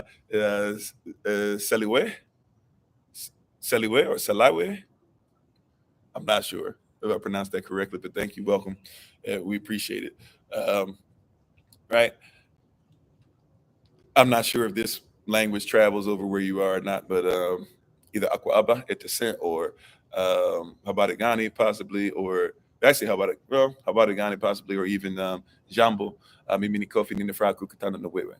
Hopefully I don't know if one of those travels where you are or not, but either way, thank you so much for being on. We appreciate it. All right. We have to begin to present ourselves. We have to be able to present ourselves one to another. By this will men know that you are my disciples, by the way you love, act ahaba towards one another.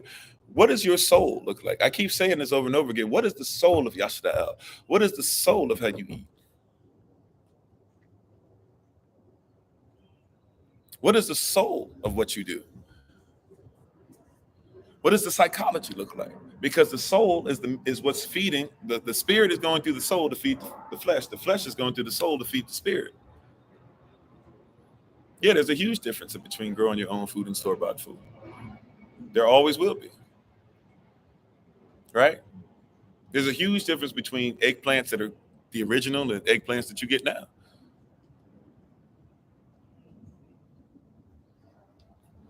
What are you being fed as far as who is in control? See, the same people that control your food, they're in control of the information that you're given. Am I reading the Bible? Not right now, but I'm talking about things that are biblical principles, sure. If anything, we're actually reading something from our website. We're talking about the 7 F's in general, which are the 7 pillars, foundation, or whatever, for those who are members of what we do here, or looking at membership. People are asking for membership. So, but yeah, whoever's feeding you in the physical, 9 times out of 10 is feeding you in your soul. 9 times out of 10 feeding you in your spirit. I know you don't want to hear it, because see, we're so busy being so spiritual, right? And look, be spiritual, but when you get to the point to where you're so mystical that you can't be practical, we have a problem. See, they're tearing you up, practically speaking. Your practice, you being a practitioner of what you preach. Practice what you preach. Be a practitioner of that which you preach. If you can't practice it, right? Why do doctors mess you up with medicine? Doctors don't cure anything. They practice medicine. There's practices that they do, and that's what hurts you. Lawyers aren't creating the law, right? Eventually, they might set a precedent, but lawyers don't create the law. Lawyers are what? They're practicing law. You got to recognize, when you eat your food, you're not just eating your food, you are practicing food. And that practice changes. Come on, Sister Toya. Hallelujah, Colin. Come on, right? Thank you for the love, right? They're practicing on you. I've sat in meetings. I wonder if we do this, how everybody's going to respond to it. I've been up there with mayors and 4-star generals and presidents of the United States, and I'm not saying I've been on the meetings with the president, but I mean, I've talked to him. I've talked to a couple of them. I'm telling you, this is not what you think it is. You got to become a practitioner of your culture. What is your practitioner? Once again, I say this all the time. For somebody brought up the Bible, and no offense to you, no shade, just saying somebody brought it up, right? How you gonna feed somebody out the Bible and you don't know the first word of the Bible? Everybody says, "Oh, it's in the beginning." And then I say, "Okay, well, what's the name of the first book of the Bible?" You say it's Genesis. Both of those are wrong. That's not the first word of the Bible. Kind of, sort of the first word of the Bible, but it's definitely not the first. What the first scroll of the Bible is called at all. So how you gonna feed people out of what you don't even know the first word of? Whether you're a Christian, you're a Jew, you're a Hebrew Israelite, you're a follower of the way, you are a Roman Catholic, you are a Protestant, you are the greatest Baptist, First Baptist, Second Baptist, Third Baptist, Free Will Baptist, Missionary Baptist, Southern Baptist, whatever. Methodist, Episcopalian, AME, Kojic, whatever you claim to be, whatever you are. You can't even tell me the first word of the Bible or what the first thing is called. It's called Barashat. If you don't know what Barashat is, it's 6 characters that sets up everything else that's coming after, including the lost books. Barashat literally is 6 characters. Bit, Aleph, Resh, Sheen, Yad, Tav. Literally, if you put those 6 characters in order, so the word Barashat means in beginning. We don't have a word the in Hebrew, right? Or in Afra especially, but which is the ancient or the Paleo Hebrew. But those 6 characters literally means the son who comes out the right family, who's one with the Father, becomes our head, being destroyed, being led by the Holy Spirit to the cross or to the mark or to the place that'll be finished. The first 6 characters is not only the first word, but it's also what the first scroll is called. Everything else comes out of that. Aleph Bet. Man should not live by bread alone. Man should not be, let me say it since we're talking about food, let me say it like this. Man shall not be fed by bread alone, but he shall be fed by every word that's uttered out of the mouth of Yahweh, out of the mouth of Elohim. Elohim, right, we're talking about what is the first word that he uttered in the universe, because what does a universe mean? Uni means a, verse means a sentence, so the universe is a single spoken sentence. What is the first single spoken sentence? Barashat, bara, Elohim, at Shamiam, at Aratz, or translate something close to, in beginning, created Elohim towards heaven, which is which I'll call firmament, and towards Aratz, or which is earth. And it starts off with Barashat because you got to start off with Aleph Bet, because Aleph Bet, or what we would call Aleph Bait, but Aleph Bet is literally the first 2 characters out of the next 20 or 22 characters whole that everything will come out of. So when you're reading Psalm 119, you cannot even read Psalm 119 if you don't know Aleph Bet, right? And Aleph Bet is something, Psalm 119, that you should know as a child. Why? Because when you become a little older, you're supposed to take the Song of Degrees or the Song of Steps or the Ode of Steps, 15 steps that you should take in your journey as an adult, which is going to be Psalm 120 through Psalm 134. See, let's see what they're trying to feed you. See. I need you to recognize that you got to start feeding yourself. What is it that they're feeding you? Something else. Let's look at Psalm. See, once you know Psalm 119. By the way, if you didn't get what I was saying, there's 22 characters, right? So there's 8 verses per character. If you look on there, it'll say Aleph verses 1 through 8, Bet verses 9 through 16, Gamal verses 17 through 24, Dalet verses 25 through 32. He, right, and you got to know that Aleph is father, Bet is the son who comes out the right family, Gamal is humility, even the humility of the camel, Dalet is the door that opens, right? This is cultural, right? But let's look at Psalm 119 real quick. Psalm 120. And we're just going to read the first few. Once you know Psalm 119 culturally, and you can be fed and eat correctly, because now you can get all the nutrients out of it. Now, what are you supposed to do with that? Because you're eating with a purpose. You're eating with a reason. You're not just eating for the sake of eating. You're not just eating because it's dinner time. You're not just eating because I guess we're supposed to eat on this Easter. You're not just eating because, hey, everybody else is eating, I might as well eat something. Right? Psalm 120. I'm just going to read the beginning of each one of these, right? The beginning. These are 15 steps. So each psalm that we're talking about, you're supposed to read the whole step. You're supposed to take the whole step. You're supposed to utilize and execute within the whole step. Eat the whole scroll. That's Revelation chapter 10. You got to eat not some of it, but eat the whole thing. Eat with purpose. All right. So watch this. This is the purpose of these. These are 15 steps that are supposed to take us from a beginning phase and through trials and tribulations. This is something you could use for affirmations every once in a while, just to make sure that you where you need to be mentally. Feed yourself this. You ready? Psalm 120, verse 1.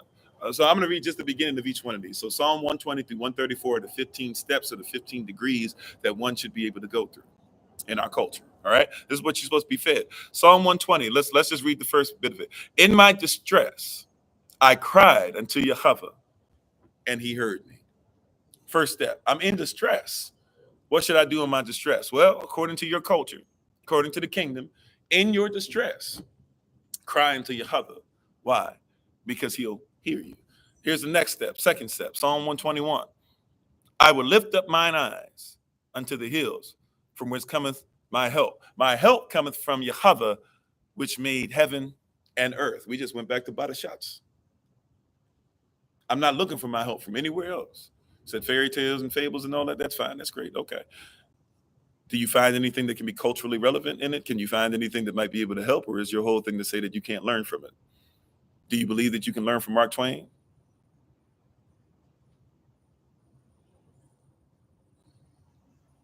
Have you learned? I mean, did you learn anything as far as George Washington was your first president? Were you still able to learn things about America, even though he's not your first president? You see what I'm saying? You got to lift up your culture. A lot of people trying to demean you, and they don't want to even realize what's going on. You're lending your ears to fables all day, every day. Are you not spending money? I know they muted. I got it. Thank you. I appreciate you. Right. I'm gonna still put it out there. Right. I just need them to hear it.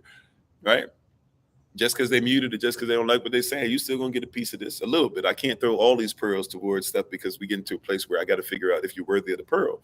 But there's other people out here where you need to get that cash to you too, right? No, right? Real talk. Sorry if that's offensive. It's just real, right? Don't let somebody out here telling you, oh, you can't listen and you can't do this or whatever, because it's like people say this all the time. Remember when I even said about people will say, I got to read because you said it or whatever. But if somebody else says it, you just cool with it.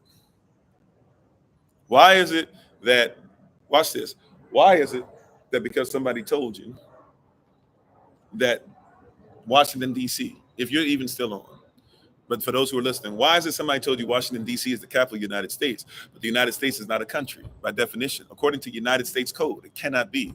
28 U.S.C. 300215A says that it's a corporation. 28 U.S.C. 300215B says that it is a board. That's why you have a president, vice president, secretary, treasurer, etc. Right? 28 U.S.C. 300215C tells us what? Tells us that it is an instrument to be traded. And then go look up in Black's Law Dictionary, what is the definition of Washington, D.C., according to law? Washington, D.C., according to law, is not even a territory anymore. It once was. It was gotten by George Washington, who got Maryland and Virginia to give some land up.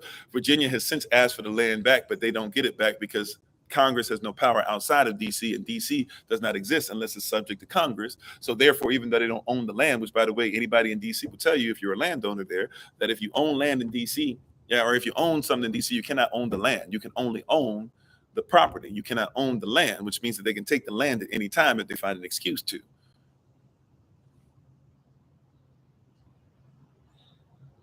Right? The capital was in Philadelphia. District of Columbia is literally Washington, D.C. Washington, D.C. is different, right? Washington, D.C. is George Washington, the obelisk, and then Columbia, who's on top of Congress. That's the old Osiris and Isis thing remixed so that you would not realize that Heru, or worshippers of Horus, the eye of Horus, even they're trying to tell you is coming out of Congress. This is reality. This is not, and somebody says, oh, this is mythical. No, go look. What is George Washington's monument? George Washington's monument is what? It's an obelisk. Go look up what an obelisk is and look up the story of Osiris. Right? Osiris was ripped into pieces. His wife Isis couldn't find him, or all the body parts or whatever. She was able to put everything back together except his phallus. She made a mock phallus, what you might even call a dildo. She rode on it while he was either still dead or while he was a zombie, and she had a child named Horus.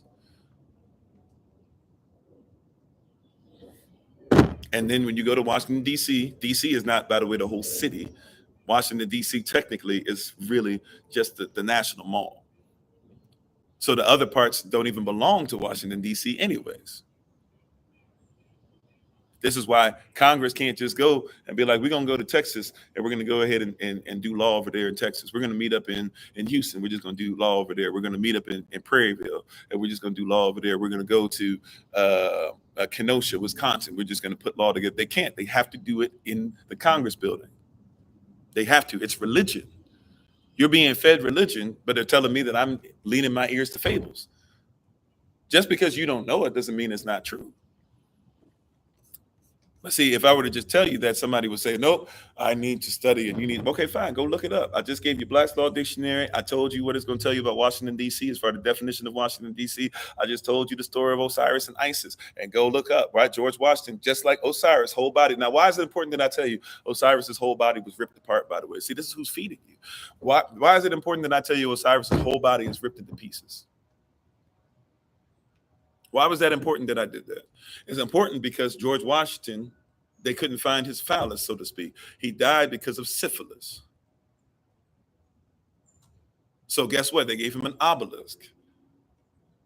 Their seed is in the ground, testicular region, right? And the obelisk is supposed to lift up. Columbia is a bird and a woman, just like Isis is a bird and a woman. And in District of Columbia, nothing can be built higher than her.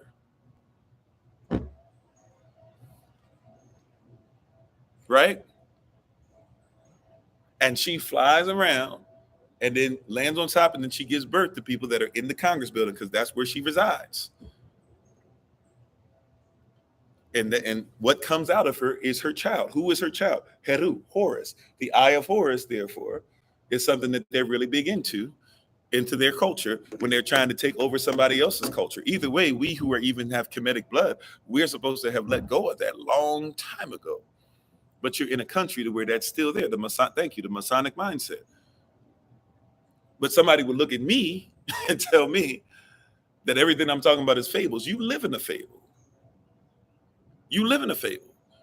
You think George Washington is the first president? Or did you ever consider that if they didn't change the law and to making sure that it was more Muslim? See, some of y'all think you're in a Christian nation. This is actually a more Muslim nation than it is Christian. Uh-oh. But everybody who preaching from these evangelical pulpits are out here telling you and I that this is a Christian nation. No, it's not. Matter of fact, you want me to see, this is receipts. Y'all read Psalm 120 through 134. I think I made my point already with that. We've talked about it before. Y'all read Psalm 21 through 134. Matter of fact, we have a whole series on it. All right. Y'all read that. I want to show you something. Thank you, Holy Spirit. Yeah, we're going to hurt some feelings, but we got to be real, right? It hurt my feelings. I still got that blood up in me, that Navy blood, that United States military blood. It hurts to say the truth, but it's the truth. Right? And all this stuff that you're talking about and all these things, right? You've never even considered. Watch this. Here's a treaty for you. The treaty, there's two treaties actually we could talk about. Let's talk about first the Treaty of Tripoli.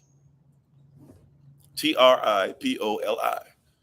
If you're in the Marine Corps, you've sung about this, but you probably never studied this because you probably sung a song. Matter of fact, you were supposed to sing a song and learn a song that says, from the halls of Montezuma to the shores of Tripoli, right?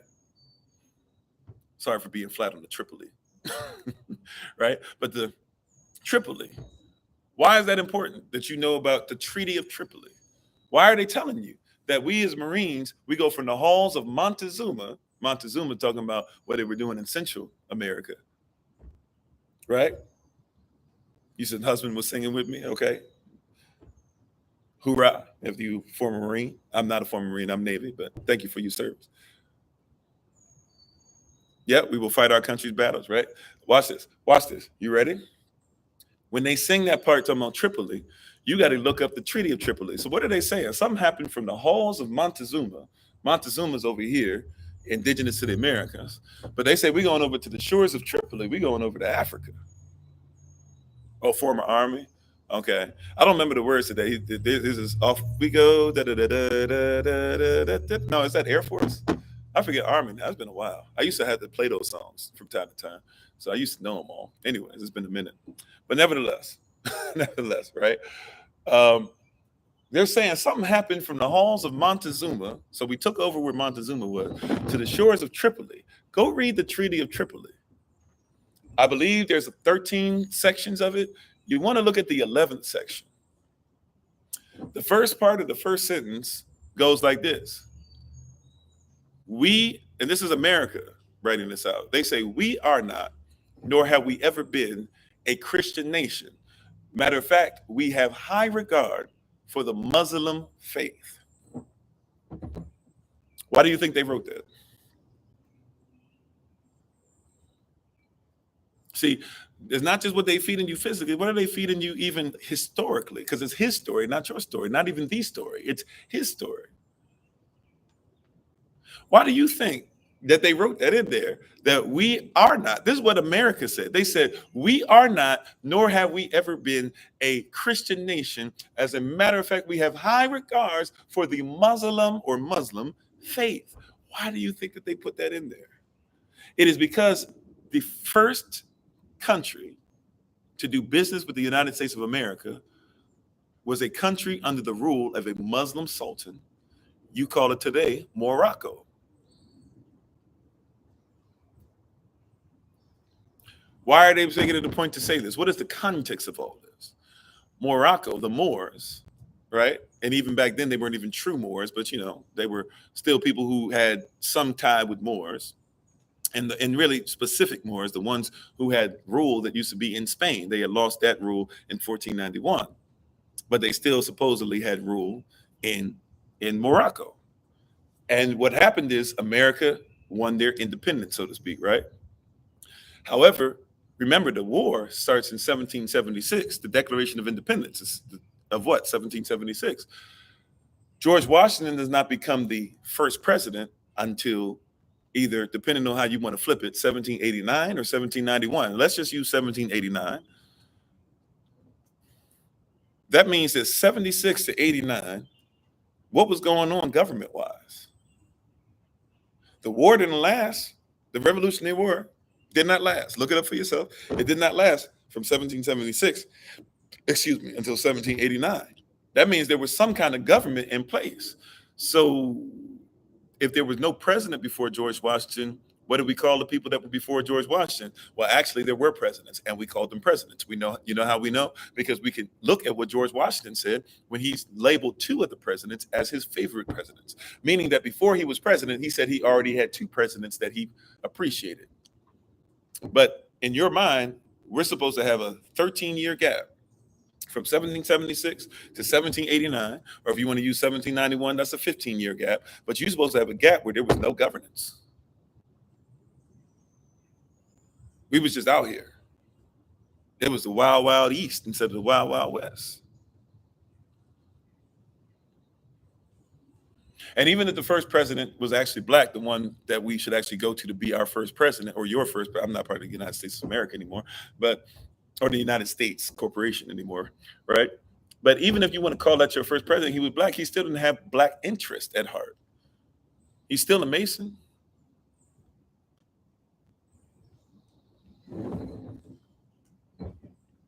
Because we just think because he was black, we should be like, he was positive. No, he's black, but that don't mean he was for us. Abraham Lincoln was black. He said, this is what Abraham Lincoln said before he became president, when he was getting ready to run a couple years before in 1858, he had already wrote a letter and said, hey, look, I don't think that the black race, and he was Melungeon. That means that he was native or indigenous to the Americas. He was African mixed, and he was also mixed with Eurocentric blood. And he said, hey, look, I'm running, but don't get all upset and frustrated about everything. I don't think the black race deserves to be on the level that we're on, because he didn't consider himself to be black.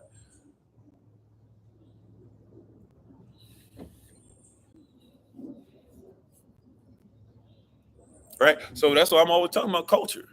Don't get it twisted. I don't mind talking about color. Color is important to talk about, but don't put color before culture. Because just because matter of fact, don't put blood before culture, because we can share the same blood, but you still not execute the same culture. Right? So No, I'm not coming against you. I hear what you're saying, DB. I'm just saying in general. I get caught on all the little words sometimes. Sometimes I might miss something, but right. So if we keep talking about this culturally speaking, once again, so there were 8 presidents that came before George Washington. He's the 9th one. But why do you call him your first president? Because nobody was trying to do business with the United States or they of America. Nobody was.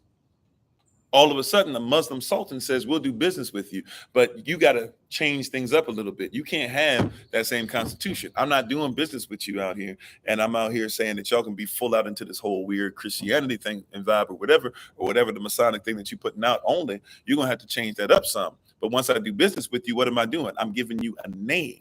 I'm making you sovereign. See, you don't just become sovereign because this is why you got to get your paperwork together. So stop talking about I'm just sovereign. I'm just sovereign. You got to live sovereign, and somebody has to acknowledge your sovereignty. Once your sovereignty is acknowledged, you in there. It's like in the kingdom. How you doing, Cedric? Everybody talking about, I'm sovereign. I'm sovereign. I'm sovereign. I'm sovereign. I'm sovereign. You got to live sovereign, and it's got to be acknowledged, or else it's not sovereign. Even people who like to use that S word, they say that S word, it rolls downhill.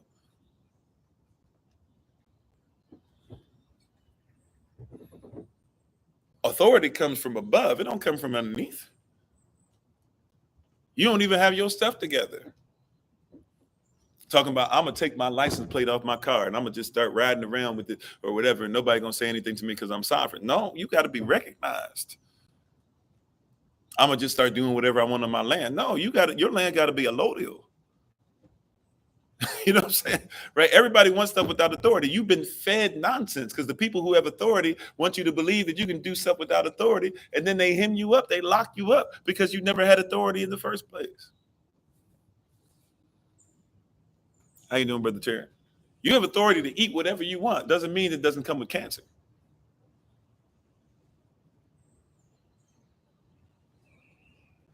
You can eat as much salt as you want. Doesn't mean that you won't go blind.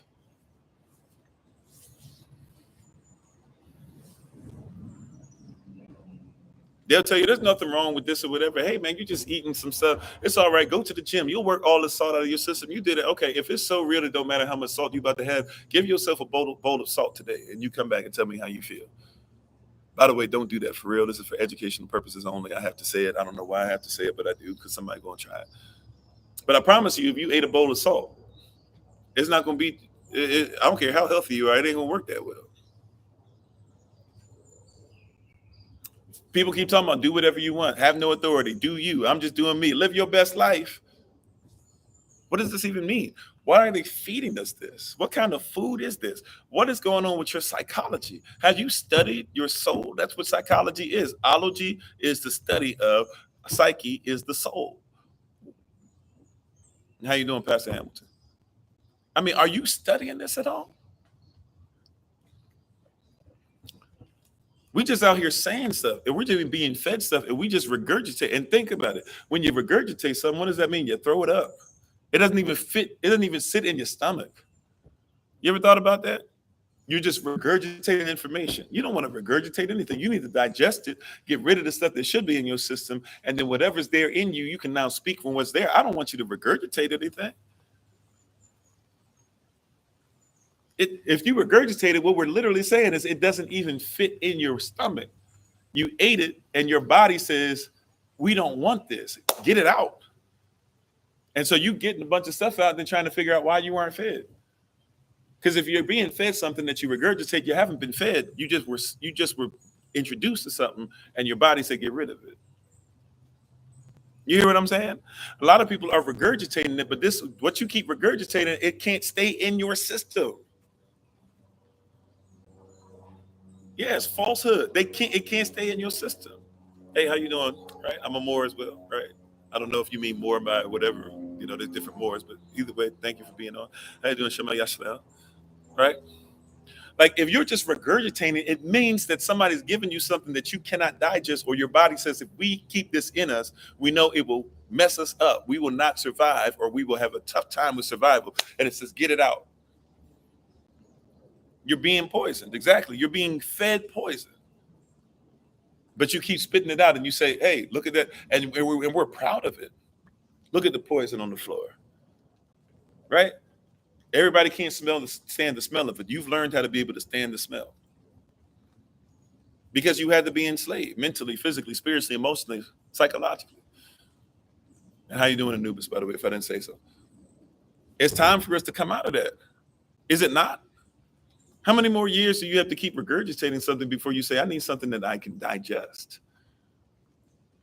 Like I was saying earlier about water. One of the problems that you have with water is that your body can't digest it. You don't have other stuff that comes with water. Water is not supposed to just be H2O pure.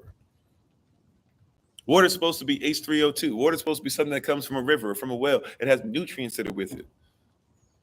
The only thing in this, when they say mineral water, as much as I love this, it's a great company and everything, but I usually have to put stuff in with it or make sure that I have a bunch of stuff with it. Why? Why do I have to do that? I have to do it that way. Why? Because the only thing it has in it is sodium. It has some calcium too, I guess. They do put some calcium in it, right? But that's the only reason why they call it mineral water is because it's sodium and calcium. There's salt and calcium in here. So this is why it's something that's nice to your body because it comes with something. But guess what? There's other minerals or other things that can be put in it too. But why not, once again, like we said earlier, why not have the fruit? Cassava melon, watermelon, right? Melon. Magnesium would be great. Anything that's a green plant, by the way, comes with magnesium. Vegetables are coming with magnesium. If it's green, it's got to have magnesium. That's the only reason why chlorophyll stays in it is because the plant has the ability to have magnesium. When the magnesium is not there anymore and the plant gets rid of it to try and get ready for the season, then that's when the chlorophyll leaves. That's why if you look at an evergreen tree, an evergreen tree is able to keep the magnesium year round. That's why I can have chlorophyll. That's why I can stay green. Hence the term evergreen. Now, the same way that chlorophyll works in the plant is the same way that melanin works in your body.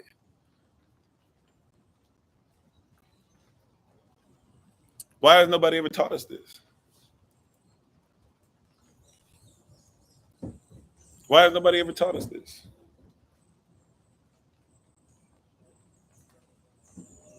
You are built, right? Matter of fact, like you were built like a plant.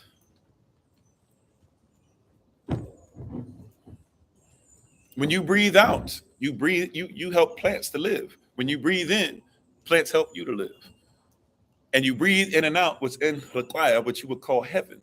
The same heaven that's described in Genesis 1 and Genesis 1:1 and Genesis 1:6-8.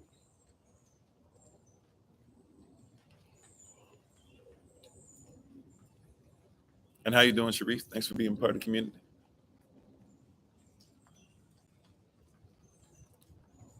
Right? This is what the beast or the system wants us to do is to keep being fed stuff that we regurgitate, but nothing that we can digest. What are the minerals for your people?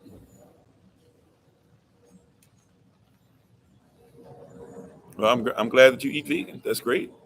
And even if you eat vegan, make sure that you're getting all the minerals. A lot of people eat vegan. Make sure that you rotate your crops. Make sure that you have some control over your environment, no matter where you are, right? Hear what I'm saying? Like, we are being fed stuff, and once again, we're so proud we can regurgitate. But if you're regurgitating, it means you're sick. Stop regurgitating and digest, and get rid of some of the things that don't belong in your body. That's why you have your urethra, and you have your anus, you have your rectum, right? You have a liver, you have your kidneys. Right? Eat things that stimulate. Watch this. What are you eating specifically to stimulate your pituitary gland? Your pituitary gland is what's going to help to stimulate, or when it's stimulated, it's going to help to make sure that you don't have to worry about the calcification of your pineal gland. Those things, when they work in tandem, is going to help with your hypothalamus, right? A lot of your emotions and stuff that are going on.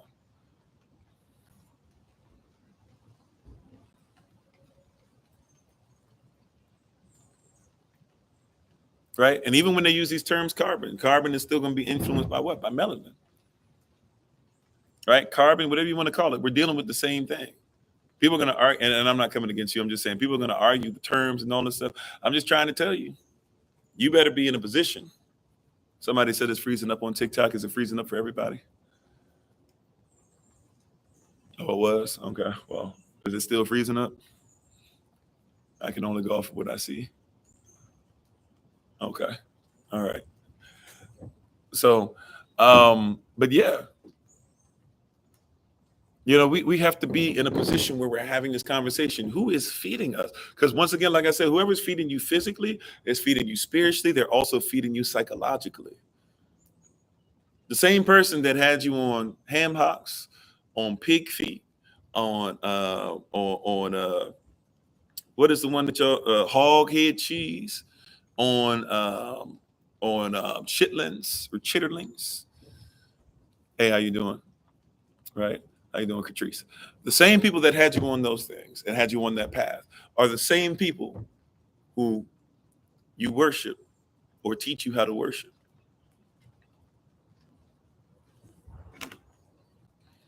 Revelation chapter 3. Sorry, actually, let's do this.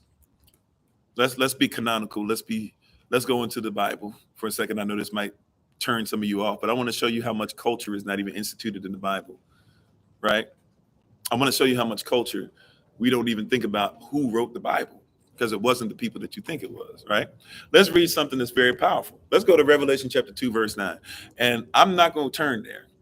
I'm going to let you guys tell me, what do you see in it? Matter of fact, I'll say what because I'm not going to be quoting it exactly, but I'm going to be pretty close, right? You guys tell me if what I'm saying is a lie or not. You go to Revelation 2:9. Then we're going to go to Revelation 3:7 through 9. And we might keep going in this, but we'll just go. We have a whole thing called the Revelation Road. If you want to listen to that on our YouTube channel, you can pick up on that. Revelation 2:9. It says what? And really, we should start technically. You should pick up on Revelation 2:6, which says that we shouldn't be about the Nicolaitan deeds. Nikos, laity, lay people. Nikos means a conqueror. Nicholas is a conqueror, and lay is talking about the lay people in church. So people who are over you, conquering you while you sitting in your pews, you should be careful with that, right? But let's go to Revelation 2:9, where he's talking to a different assembly. He was talking to the assembly of Ephesus there. Now he's talking to the assembly of Smyrna, right? And he says, I know your works. I know your tribulation. I know your patience. I know you're going through all this stuff. As a matter of fact, I know that you think you are poor. And in parentheses, I believe in your version, it'll say, but thou art rich. And he says, after that, it says, and I know the blasphemy. What is that word again? Is this on? What's that word again? I know the blasphemy. Hold on. And maybe let me turn on again, because somebody doesn't think that this is blasphemy, and when we call it out, that we shouldn't call it out. But the word of Yah says that it's blasphemy. So once again, let me just say it again, just in case this isn't on, so you can hear me in the back. He said, I know the blasphemy of those that say that they are Israel, that say that they are Avda, that say that they are Hebrew, that say that they are Yahavada'ain, that say that they are Jews, you would call it, and are, what does it say? But they are what? They are not. Is that only in my recollection? Do I have the wrong recall there? If we're going to come into remembrance, we got to see what it says. Is that what it says in your Bible? You test me on it now. Check me. Was I wrong on Revelation 2:6? I'm sorry, Revelation chapter 2, verse 6. Was I wrong about Revelation chapter 2, verse 9? Okay, if it's in your Bible, that's because I want to make sure it's in your Bible. Read your Bible, it'll bless you. Right? We don't have to write context often, but I just want to. Okay, so now if I skip over to Revelation chapter 3, verses 7 through 9.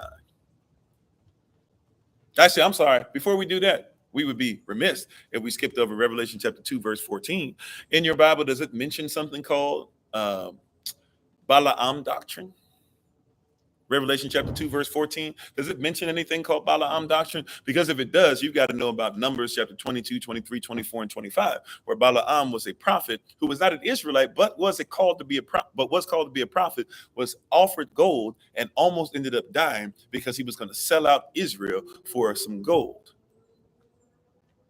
He was going to come up with a whole doctrine. He knew that he couldn't really do anything, but he knew he had the power, whatever he spoke. And the people who hired him knew that whatever he spoke, it happened as what he said. So they wanted him to speak against Israel. So Revelation 2:6 tells me, be careful about the Nicolaitan and those who conquer us with their deeds, right? Then Revelation 2:9 tells me, beware of those who say that they are Israel and are not. Revelation 2:14 tells me, be careful about people who are trying to say Israel is not this and not that and trying to make it into a doctrine.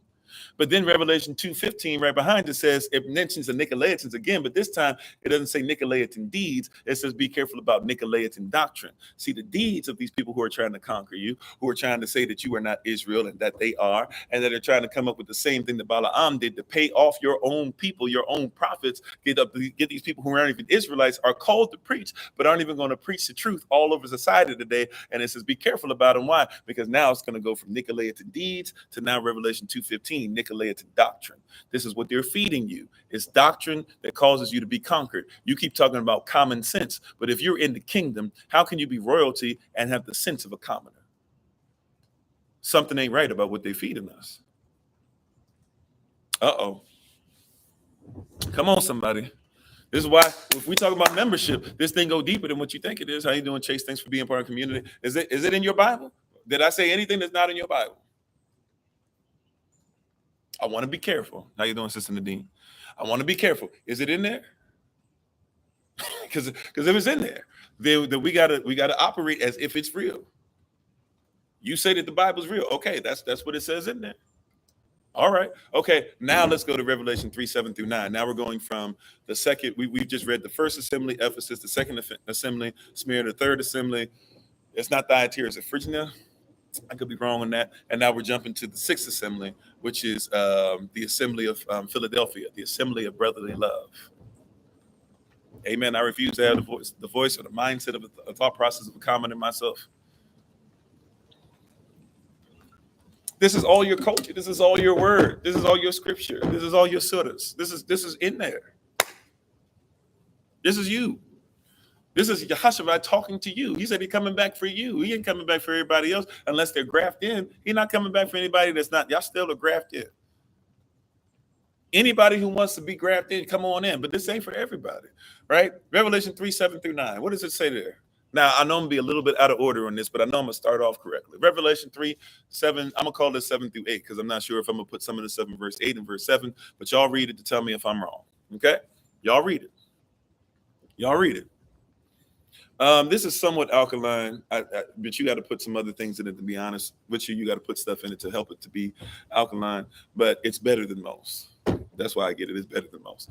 And it's also in glass. I don't like plastic that much. I like to get as much stuff out of glass as possible. If you see me with plastic, it's because I can't find anything at the moment. But I usually like to drink out of glass or copper or something that's real. Plastic is not that great for us, right? Right. But let's go. So Revelation chapter 3, I'm going to just call this part verses 7-8 because I could be off. Right. And I'm trying to show you this, even if I'm not quoting it, because this has to become something that's in your heart. I can't always tell you whatever verse. See, that's why I'm saying. See, remember, in our culture, we didn't even have chapters and verses. You were supposed to know the word enough that if I said, Yesaiah says, you were supposed to know, oh, okay, Isaiah does say that. You didn't need to know Isaiah 65, verse, blah, blah, blah, whatever. Isaiah 65:17, okay, new heaven to the new earth, blah, blah, blah. You didn't need to know, okay, Isaiah chapter 40, at the end of it, okay, mount up on eagle's wings, this and that. You didn't need to know the chapter, the verse. You just needed to know the scroll is supposed to be in your heart. Okay, I'm sorry. Is it still pausing for everybody? I know I paused for a little bit because I had a phone call. Is it still pausing on TikTok? Is everybody back with us, or is it still pausing? Did the phone call mess us up where nobody can hear me now? It's still buffering. Okay. Well, I will try. I don't know. I will try to do. I don't know if this is going to work or not. In all honesty, this might make it worse, but we'll see. Yeah, this might make it worse, but we'll see. Hold on.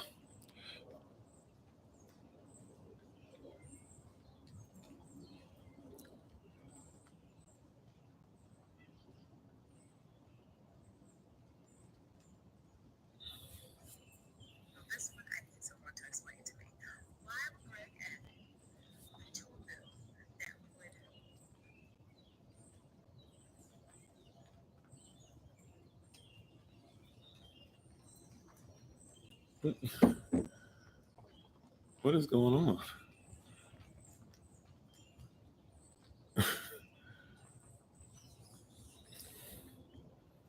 Sorry about this, y'all. Thank you for your patience. How you doing, Tosh?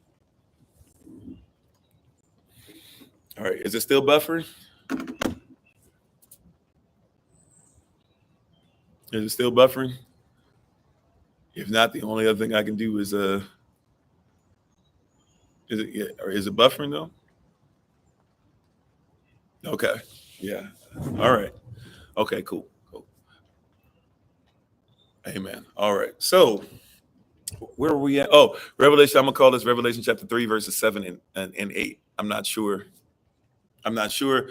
I might mix this up, might come back, not whatever, right? But this will be in verses 7 and 8. So read your Bible, it'll bless you. You tell me if this doesn't show up in those two verses, right? I was talking about this needs to be something that's in your heart, but we want to go ahead with these two verses. All right. And how you doing, P Free? You doing well? Okay, cool. Right. So here we go. Revelation chapter 3, verses 7 and 8. You ready?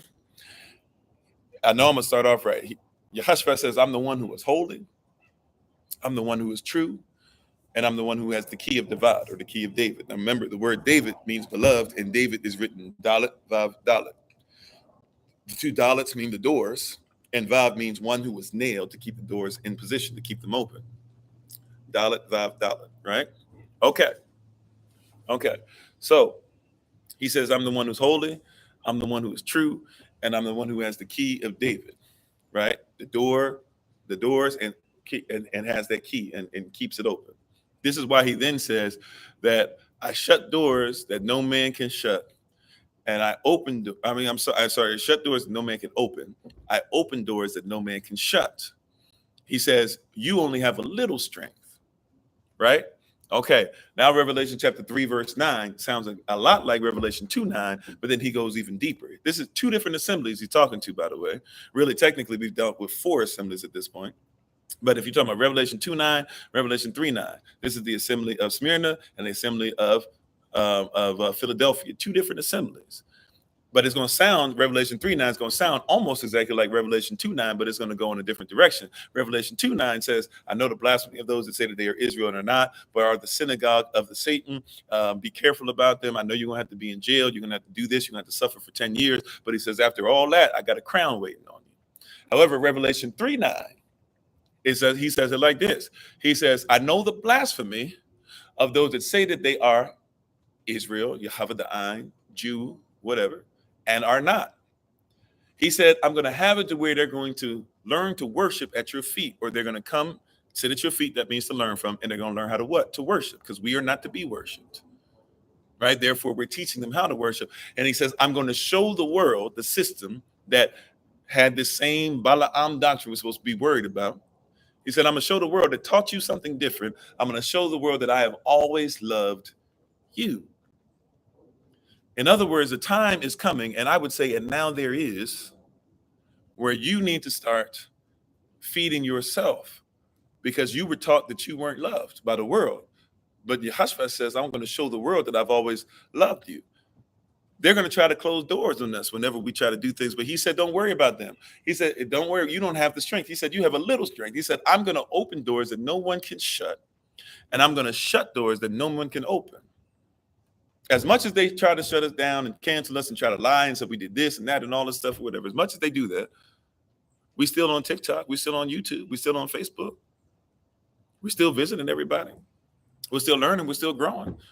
We're about to walk across and hopefully in the next couple of weeks be able to say, all right, this land might be it. Be able to show you guys who are part of the YLP 83 part of things and everything, who are official part of it. Y'all be able to actually have a meeting and see, oh, okay, like this is what it actually looks like. We're actually still even when people are doing everything they can to stop us. Some of our own people, right? You got to realize you only have a little strength. Keep doing what you're supposed to do. This is what you got to start. Why you need to start feeding yourselves. It's getting to a point to where you're not going to be able to eat off this stuff too much longer.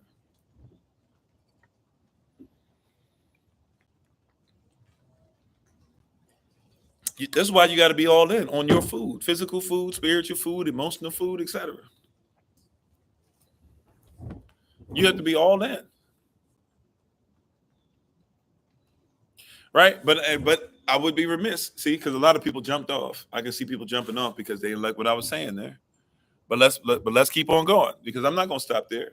We can go to Revelation chapter 7 because some people see he's doing the whole thing. I just told you if you graft in, you're fine, but some people don't comprehend what that means. And you think that I'm coming against you if you don't look like me. But Revelation chapter 7, what does it say? It says that destruction was about to happen to the whole earth. 4 angels were holding back the winds. Before they could release it, the 5th angel popped up. And the 5th angel said, hold on, before everything happens, there's a group of people that have to be sealed first. It names those people for you, 144,000. They are Israel. Right? These Israelites are sealed, but then it says after that, I saw those that were grafted in, according to Romans chapter 11. I saw Revelation 7 says, I saw those people who were grafted in of all tongues and nations and kindred. If they were willing to follow the law and do what the people who were sealed did and would have taught them in Revelation 3:9, then they were able to get in. Which means that I've never said, I can say, I can't talk for everybody else, but I've never said that if you're not Israelite, you can't go to heaven. Oh, wow. Well, thank you. Is it Taiko or Taiko? Taiko Dojo Baki or Bachi? Not sure. Bachai. But thank you for being on. Appreciate it. Right? I've never been the one to say that because you don't look like us, you can't go to heaven. I'll let somebody else do that mess. You know what I'm saying? I've never said that. It's skipping really bad.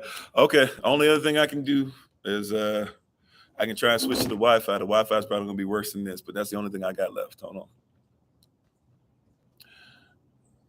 And that's why we be telling people, too, we got more than just TikTok. Jump on over if you need to. But let's see. So we'll see if we can get this on. This is going to be the best I can do. That's probably going to be worse. But I don't know. YouTube, y'all seem to be doing well, so we'll see.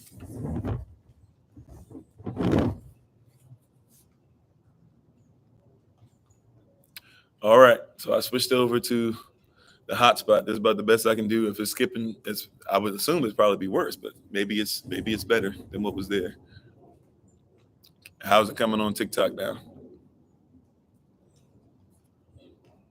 And I'll try to rewind some since you guys said it was skipping. So that's gonna be about the best I can do. It's either gonna be what I had before, or it's gonna be this one. Right? Y'all know once we hit a certain time frame, TikTok kind of starts getting weird on us anyways. Okay. All righty. Praise y'all. Praise y'all. All right. So let me rewind a little bit. So Revelation chapter 3, verses 7 through 9, it says, I'm the one, Yahshua speaking, says, I'm the one that's holy. I'm the one that's true. I'm the one that holds the key of David. He says that I open doors that no man can shut. I shut doors that no man can open. He says, you only have a little strength. Right. And then he says in verse 9, he says the same thing almost that he says in Revelation 2:9, but the focus on it at the end is different. Revelation 2:9 focuses on getting outside of being in prison. Revelation chapter 3, verse 9 says that I know the blasphemy of those who say that they are you and are not. And he said that I'm going to have them to sit at your feet. That means they'll learn from you. And he says that I'm going to have them to learn how to worship. And he says that I'm going to show the world that I have always loved you. And then, but don't get twisted, because some people still, even though I just said everybody can get in as long as you learn the same thing and be grafted in according to Romans 11, don't get it twisted, because some people start leaving on that point. Revelation chapter 3 and verse 7 tells us very clearly, right? I'm sorry, Revelation chapter 7, excuse me. Revelation chapter 7, it tells us very clearly that there are those who destruction is supposed to happen on the world. 4 angels are getting ready to release the winds. A 5th angel comes out and says, stop, somebody got to be sealed. And then the 144,000, Israel, is brought up as the people who are sealed. However, it doesn't stop there. It says, and those who were grafted in, those who are not Israel, but are grafted in, have the same belief system, following the same laws, etc. It says that they come on in too. Right? How you doing, Sister Margaret? So we have to realize that just because a lot of people are out here doing this, right, we're being fed some stuff, but it's not making sense with what the word says. Matter of fact, if we kept on going, right, Revelation chapter 12 tells us that Israel is the woman with 12 crowns, and that she has to separate herself, not segregate herself, but separate herself so that she can be protected by the word of Yah, the clay that rises up against the people who are flooding out of the mouth of the devil, the water that says it comes out of the serpent's mouth. so that we would be in a position to where we wouldn't have to worry about those things. But the devil is still coming after the remnant, those who are not part of us. And we got to make sure that we're prepared to make sure that we are a bridge that they can come on in, so that they don't have to worry about being in the beast or the government, Revelation 13. And I get it, and I'm not trying to mismanage and talk bad. And I know one of the sisters in particular who I kind of was introduced to this through her teaching or whatever. Even though, well, I won't say I was introduced, but I say she made it very plain. A lot of people now are trying to tell you the second beast is not a government; it's AI, and that's going to be the new thing now. Is everybody's talking about AI, right? And AI is the problem. AI is the problem. AI is the problem. AI is the second beast. But the second beast, it says that it has it's not just a spirit. It says it has an authority on it, and it has a mindset that is coming from. And it says it only governs out of the head of the seventh beast. It looks like it should have been killed, but was not. Or excuse me, it looks like it should have been offed, but it was not. Right? And so when you study that, you realize you're talking about it has the same thing out of the Roman Catholic Church. Whatever this beast does, this second beast that has the horns of a sheep or of a ram, of a lamb even, but it has the horns of a ram, but it has the voice of a serpent, of the devil. It speaks like the devil, but it looks like a sheep. But my sheep should know who they know me by my voice. That saith Yahweh, that saith Yehoshaphat. So if we as sheep know the shepherd's voice, but we shouldn't be looking for what the sheep looks like or the shepherd even looks like. We should be looking for the voice of the sheep or the so-called lamb. If it looks like the lamb, but it's not sounding like the lamb, then we shouldn't be listening to it. If it looks like the lamb, but it doesn't sound like the lamb, then we shouldn't be eating off of it. We should be eating from it. I don't care if it's feeding your community or not. Certain people don't need to feed our community if it's coming from a certain voice, if it's coming from the beast. That's real. I don't care if it looks like a lamb. If it's a wolf inside it, come on, somebody was saying the same time I was. If it's a wolf inside, then it's not a sheep. I don't care how many degrees is sitting on his wall. I don't care how many tongues that sheep can speak in. If it looks like a sheep, but it doesn't sound. See, y'all get it twisted. I'm not saying that tongues do not edify you. We believe in speaking in tongues. But I'm here to tell you there's a lot of people who speak in tongues. Need I say more? Do I have to say? How many pastors have spoken in tongues?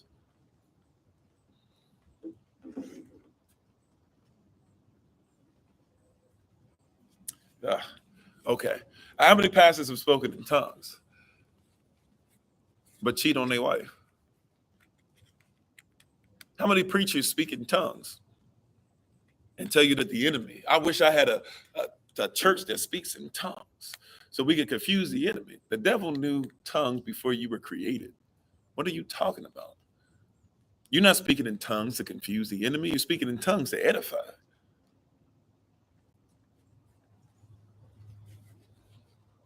Amen. Hear the voice of the shepherd.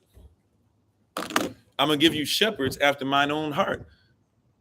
Out of the abundance of the heart that the mouth speak. If I'm a shepherd, which really just means for real, I'm a sheep that happens to be in a position that I can help other sheep out in. Because just like I might be a shepherd, a pastor, but it doesn't mean that I'm not a sheep myself. And so when I speak what the master speaks. When I say go left, that's because the master said go left. If I say go right, it's because the master said go right.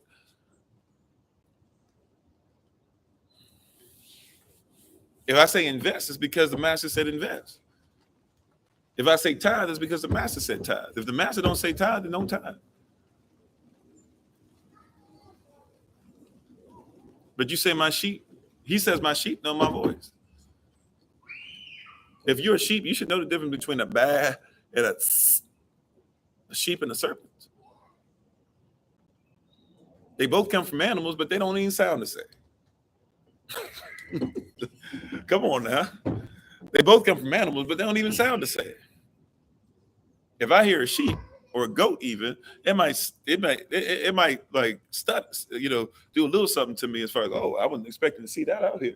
But I hear it's a serpent, and I'm looking all over the place. I need to know if it's poisonous. I need to know if it's near me. I need to know if it's trying to bite. I need to know if it's trying to defend its clutch of eggs.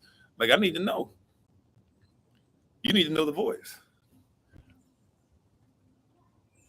You got to know the voice. So sometimes you just stay with and see that. Yeah, oh, there you go. Deep fake stuff like that. Yeah. So the AI is under something, but see, people don't want to talk about it. What is the beast? And we talked about this before. I want to feed you today, right? We're talking about food. And if you're going to be members of this, we're supposed to feed you correctly. What is the beast? Or what is let's feed correctly, right? AI is made by somebody. AI is made by somebody. So you got to say AI is a tool of the second beast. But I need you to comprehend who created it? Who created AI? Who created AI? Now, this is going to mess with you some. Remember, it said it has the authority, the second beast in Revelation 13, second beast has the authority of the first beast, but not the first beast in totality, but the head of the beast that looked like it was slain and was not.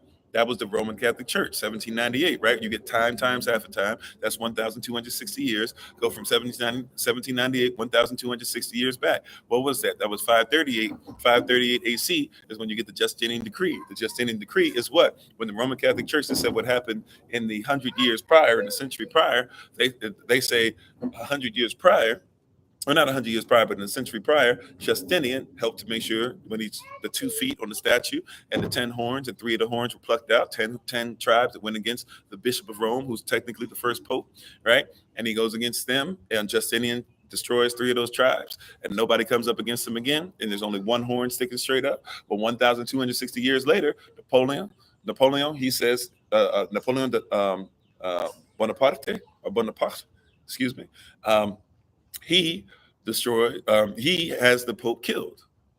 But somehow, some way, he has him off. He has him taken out. Somehow, some way, though, the Pope is still here. The Roman Catholic Church somehow came back, and it seems to be more powerful. It's more insidious, and it has more reach than it ever had before. And I can't show it on YouTube, but I'll try to see if I still have the picture up. I don't think I took this down. And now, of course, we having all issues even with using the stuff the TikTok says we're supposed to be able to use. Okay, here we go. I hope I still have this picture. I showed you guys a picture not too long ago, what that serpent looked like. I hope I didn't get rid of it. I think this is it. This is the end. This is where worship and meetings go on. Right? Now, if you're not familiar with this, right? If you're not familiar with this is where they have meetings. It's a place where the Pope and them are. It looks innocent enough until you really paying attention to the mindset of it, where he's got 2 glass stained windows, but they look like eyes. They've got the stage. On the stage, it looks like there's 2 teeth sticking down, right? And out of it comes a tongue.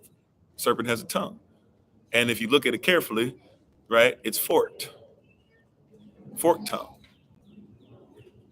Right now, this is talking about something that came right out of the serpent. The beast looks like the serpent. This head looks like it was off, but now it's back. And then on top of that, it says that there's an 8th beast that carries the authority of this. And it says that it has what? It has the horns of a ram, so it's going to look like churchy stuff on the outside. But the reality is, if you look close enough or you listen close enough, you even see the details of it. It sounds like a serpent. Be careful, my people. I'm not saying don't pay attention to AI or ChatGPT or whatever everybody's talking about. But hear what I'm saying. Be careful, right? Yahweh's already told you, and he told you what the number of the name was, right? Whether you're talking about 666 or 666, 603 scoring 6 in the Hebrew version or in the Greek version, 616. Either way, it spells the same name, Never Quasar, or Nero Caesar. Or Nero Caesar, right? The same thing. So Nero Caesar, right? And look at what he did, right? Look at what then Justinian, coming out of the Caesar lineage, he does to those people, and how he splits everything to 2. Look at how the fallacy comes out. Look at the Roman Catholicism, what it does. Look at even though it's off, it comes back, and what you think is more powerful. See, because here's the thing. I try to tell people this. We're fed the wrong thing. I try to tell people this. They don't believe me. Right. But here's the reality of it. whether you like it or not, whether you like the reality of it or not. This is the reality. Okay. Whether you like it or not, here's the reality. See, there's only three types of Christianity, of Cristianos that exist. And you're being fed by this.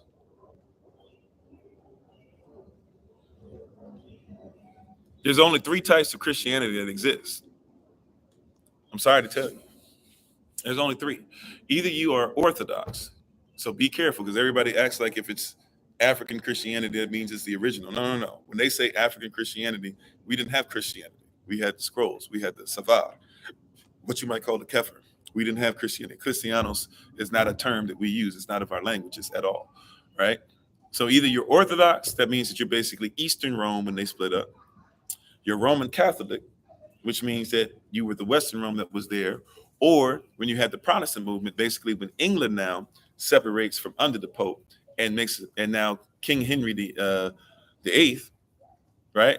King Henry the Eighth, I believe. Yeah, he made himself the first Pope of Protestantism. He took a Protestant movement, and because he wanted to do what he wanted to do in his personal life, he left all that, made himself the Pope, made his own bishops and everything. And now to this day, the kings of England or the queens of England still are supposed to be the Pope of Protestantism.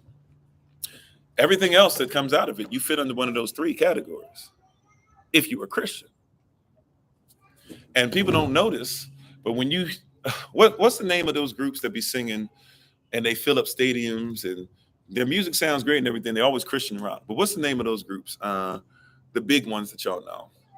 There's a lot of them out there. But when you see a lot of these Christian rock bands, and a lot of these now, a lot of us who work for these big churches ourselves, Hillsong, that's the one I was looking for. If you study Hillsong, y'all think that Hillsong has a pastor or has many different pastors or whatever. Hillsong is part of the Roman Catholic Church. Did you know that? See, we people think I just be making stuff up. Study this stuff. Hillsong is part of the Roman Catholic Church. Now, am I saying that they have no praise and worship word listed to? No. Am I saying that there might not be a pastor that gives you a word? No. Am I telling you that a whole bunch of members know this? No. Elevation, Hillsong. Matter of fact, I think whatever that one is that something Maverick City. I'm pretty sure they fall under the same type of thing. Right? Yeah, somebody hit Maverick City when I said it too. And by the way, I listen to Maverick City song. Right? I don't listen to a lot of it because some of their stuff is off as far as the words. But yeah. But you gotta know what you're getting into, what spirit you're dealing with, and what you need to take the meat and spit out the bones. Are you aware? Once again, a lot of people are aware of it, but you don't know. To know something, KNOW, means that I am intimate with it. Right? And you don't know some of this stuff. You're aware of some of this, but you don't know it. I'm here to tell you, you need to start really studying what you're being fed.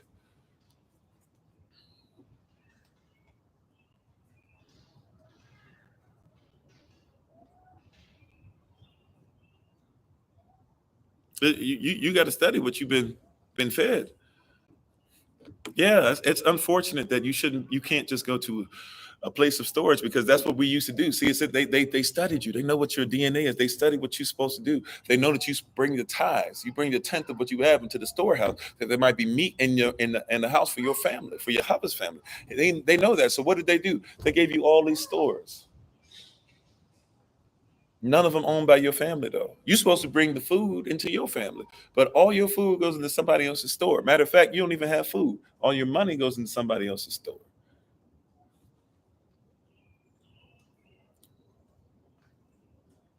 Right? All your money goes into somebody else's store. All your food goes into somebody else's store. You have nothing for yourselves. You have nothing for yourselves. This is sin. I'm sorry. I was doing it too. I refuse to do it anymore. That's sin. People are fighting to keep a building open. But while they're fighting to keep the building open, and I'm talking about this is innocent thing. This is we are innocently thinking, even if it's not innocent thought. People are fighting to keep an edifice open. Just fighting to keep an edifice open. Fighting so hard. to keep the edifice open, but can't afford to make sure people that go to the building can eat.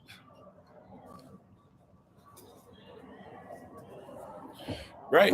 I don't know if y'all came from places like me, but there's a place we used to call it in Virginia when I went to high school in Northern Virginia. There's a place in Franconia called Franconia Road. On Franconia Road is a huge, long, extremely long road. Had to be at least 30 something, 40 something churches on it. I don't remember the last time any of them helped any of the other ones. I mean, it might happen. It might happen. But I don't remember it. I don't remember last time that I was doing bad and I knew I could go to this church and they would help me out. I can't remember last time that it was open. Any of them were open 24 hours a day, or at least open during the day, so that anybody could walk in and get prayer or be fed or cry or ask for advice. But I mean, a lot of them look nice. Not all of them, but a lot of them look really nice though. I mean, they looked really nice. The appearance was great. They probably had great, back then I didn't go to church, but they probably had great worship services. They probably paid people a lot. Come to find out, I found that there were a lot of them that were all over the place, and they were having services here and services there in the high schools. I wasn't in the church culture and stuff back then, but they were having this, and I was always, and I see this happen today, where I have friends of mine. I even posted, I shared one of the ones who's a friend of mine, and he wouldn't mind me saying this. Who's a pastor. I shared one of his remarks on Facebook a while ago, where he was talking about everybody thinks pastors make all this money and stuff, but he was showing on a Friday that he had to show up on Friday to make sure he set up all the chairs and everything and had everything ready to go for service. And he doesn't even know how many people he's expecting in, probably not as many chairs as he set up, but he would do all that stuff because he was paying out of his pocket to make sure that he was going to have a service, right? But the enemy has us so messed up in what the service looks like, or the opportunity of what, or the vision of what the service looks like, but not the division that happens in so many services. Did you catch what I said? We have a vision of what service should look like, but we don't even see the division in so many services.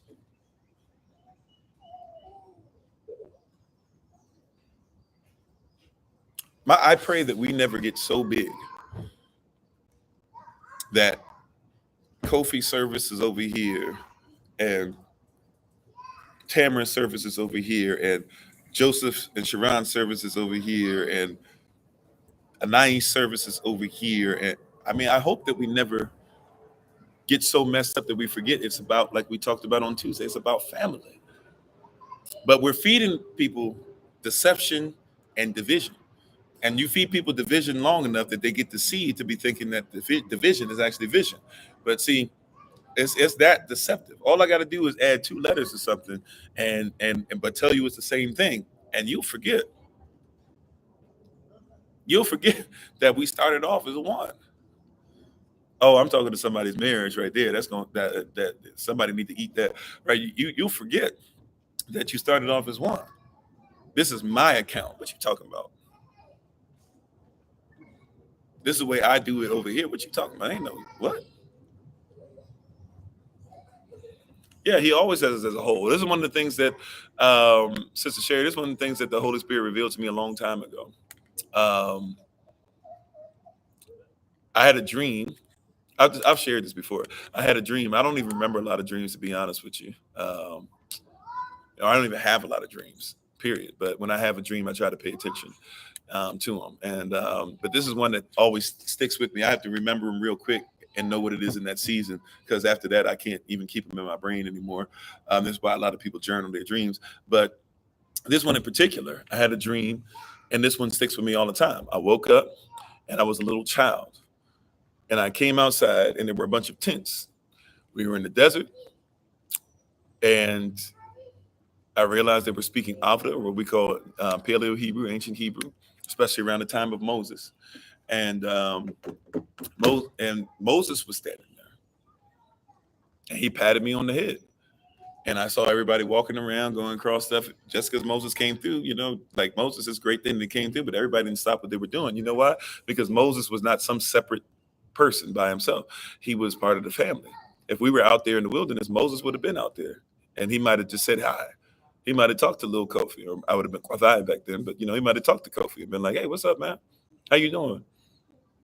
Man, how did you feel when you came across on dry land and you crossed the Sea of Reeds?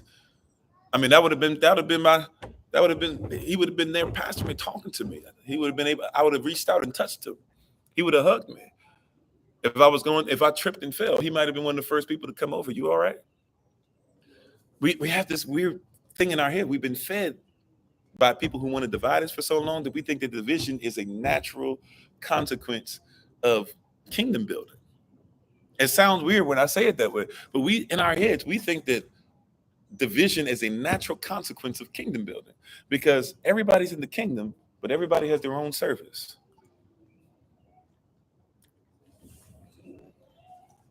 You don't want to hear what I'm saying. First of all, I don't have a service. Even if you want to consider it this is a service, it's not mine. When you get that in your head, it's going to be easier. But everybody got their own service. Everybody got their own church. It's my congregation. What you talking about? What you talking? What you talking? You got a congregation. When did that happen? These are my people. You really? You talking about they're your family? Or do you own them? There's Nicolaitan deeds, Revelation 2:6. Nicolaitan doctrine, Revelation 2:15. What you talking? Why do people belong to you? Who taught you that? That sounds like chattel slavery to me. You sound like massa. You said you got blessed because you live in the house. You sound like division. You said you asked the priest if you can drink protein in the afterlife. He just told you there's no way in. Oh, okay. That's a nice dad joke. Let's see. I like dad jokes, by the way. It's the kind, no assistance, clothes, food, got a whole pantry, and feeding. No one, form of Elohim. Praise Yahweh for truth and assembly, not a circuit. Yep. You got invited back to a church you used to go to, but you were required to sign up on the app before attending. And that just proved your point. The vision is lost there. There you go. Yep. Still gatekeeping. I didn't even know that, by the way, but it makes sense. It's just an electronic version of what they used to do. But yeah, we need to know who's coming to this and that. How you doing, William? Thanks for being on. So I'm just saying they've been feeding us some stuff a long time.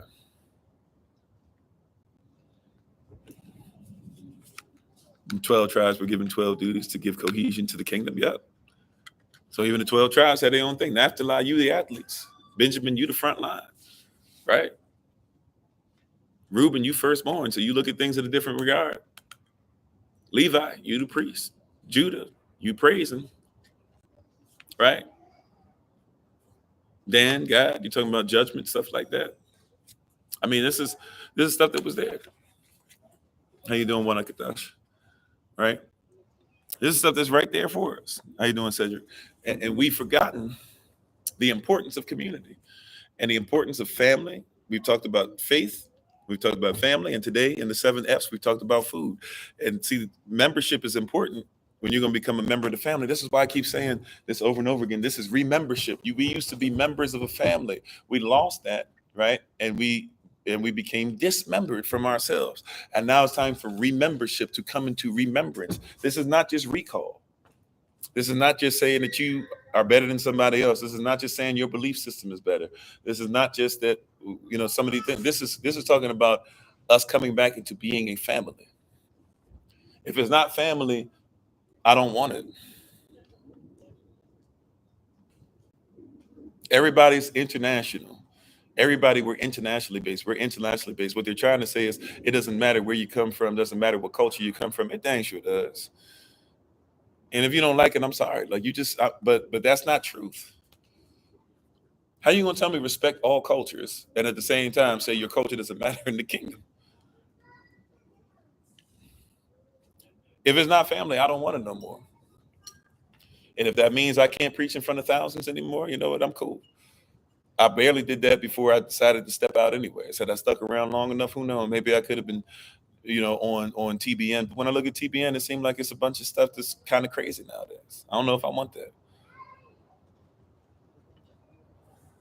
I don't know if I want that anymore. That was something I was like, man, would it be really nice? But when I listen to, Joel Osteen, I don't know if I want that. He definitely not trying to make sure family's there. No offense to Joel, but I've seen what you do to people when they need help. I don't know if I want that.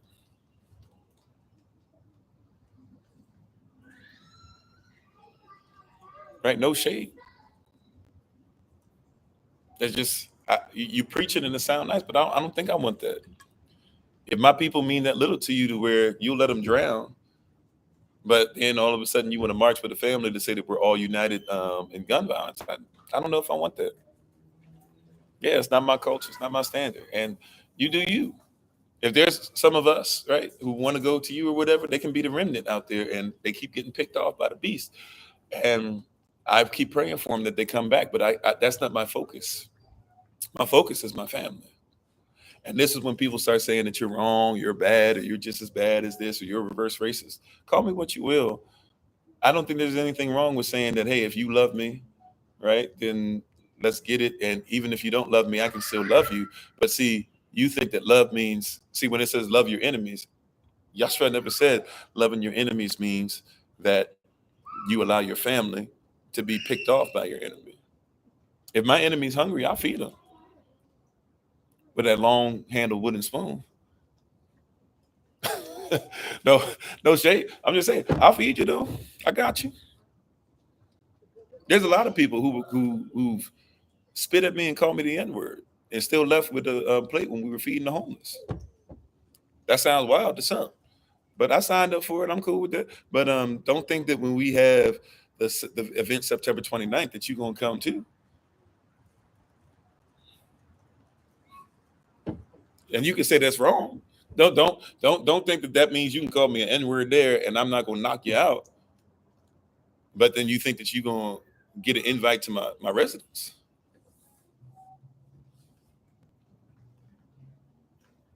Thank you, Sister Nadine. Always doing great work on here. Appreciate you, and all the moderators. Appreciate you. Right, but I'm just trying to tell you, don't believe, don't think that. Right, so I can. People say all the time, I don't get it. See, you guys are so messed up. You talking about loving your enemies, this and that. I can love my enemy and not be a doormat. I do not have to be a doormat to love my enemy. You can have an ex and have babies with an ex, and that don't mean that you got to lay down with them to love them. See, people expect stuff out of you that doesn't even make sense. That's the fictional stuff. That's the fables what the person was talking about earlier. I can love you from afar, but I ain't got to lay down with you. I can love you from afar, but I don't have to act like everything that you did was righteous. Love is an action. I say this again over and over again. See, this is what people aren't feeding. We're not being fed correctly. Love is an action. We're not being fed correctly. Love is an action. We're not being fed correctly. Love is an action. We're not being fed correctly. You think love is an emotion. So because you don't like somebody, you think that you can't give an action. That's why love needs you to be courageous. Do you have the courage to love somebody who doesn't even know how to love themselves? I would dare say to make your marriage work, you're going to have to be courageous. Do you have the courage to love somebody who you're going to have to be able to love them in spite of themselves sometimes? Yeah, you refuse to be a doormat. See, look, there are things that I had to tell my wife straight up. These are my issues. These are my struggles. And you're going to, if we're going to work, I'm going to need your help. I had to admit them from the beginning. Look, I've had issues with this. I've had issues with that. I don't take care of myself, but I take care of everybody else. I'm somebody who is so into seeing things. I don't even like to use this word because we use it wrong, but I use the way we use it. I'm so into seeing things logically that sometimes I don't even look for the emotion. Right? She had to open me up to that. She had to be the one to tell me, hey, you know what, like, this is how women think. Like, you're not going to be able to talk to men and women and you don't even address the feminine side of yourself. I needed somebody to feed me what I was lacking in. I had a mother and a father. Mother passed away and she was sick for a lot of my life. And so even though I took care of her for a lot of her life, and then eventually she had to leave the house to be taken care of, and then she passed away. It's still something that, it's still something that's there. where I didn't get certain things, even though I had a mother who loved me and gave me a lot of stuff, and is the reason why I'm in front of y'all today, for real, for real. As far as even having this type of the way I study and stuff like that, she was the one that was my homeschool teacher, if you will. She was the one who taught me how. When I went to college, and when I went to Bible college, seminary, stuff like that, I was like, oh, this is like, y'all ain't even teaching the level of my mama. You know what I'm saying? Like, I was already prepared. It was not even a thing. I had to like rework it to make sure that it fit in their system or whatever. But I never had a problem with that, whether it was Harvard, whether it was Howard, whether it was uh, Apostolic Faith Worldwide. I just said it wrong. It was Apostolic Faith Ministries Worldwide or something like that. But whichever college I went to, like I never had a problem with it because my mama already taught me, you know. But I still had to have somebody in some of the things that I didn't have be able to to feed me certain things. And once again, we got to start feeding ourselves. Every time that we eat, we're eating somebody else's stuff, right? When you break the seal on a liquor bottle, every time you break that seal, you're breaking the government seal.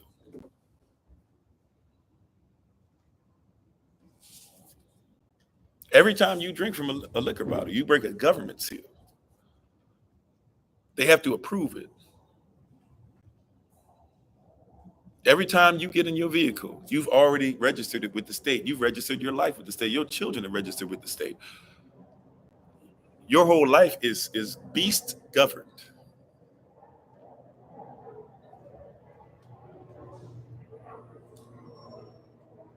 We having a spiritual relationship with the beast.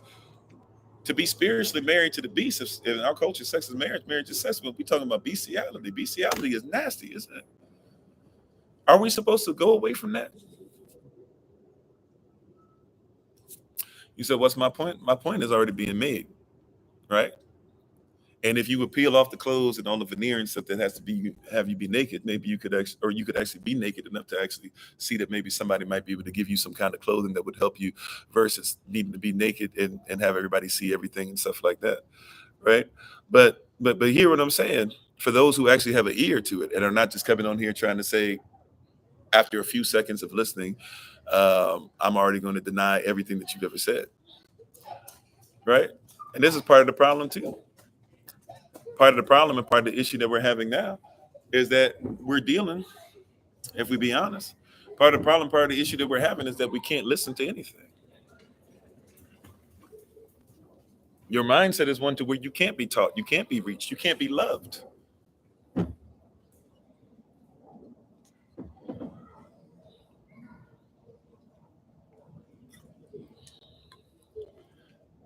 Because you've been fed division. Didn't we just say that? Praise y'all.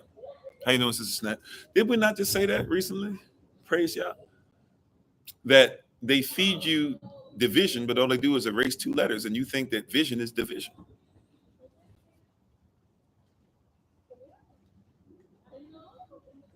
If your vision of America is only a Democrat vision, then you're in division. If your Democrat of America is only through the prism of the Republican, then you're in division. You've been fed more division than you have vision. And just because somebody labels division as vision doesn't mean that it's vision. Watch this. Everybody talks so bad about when Trump was in office and all these Mexicans were being locked up at the border and all these children be messed up. They still there now under Biden and they were there under Obama. And truth be told, they were there under Bush.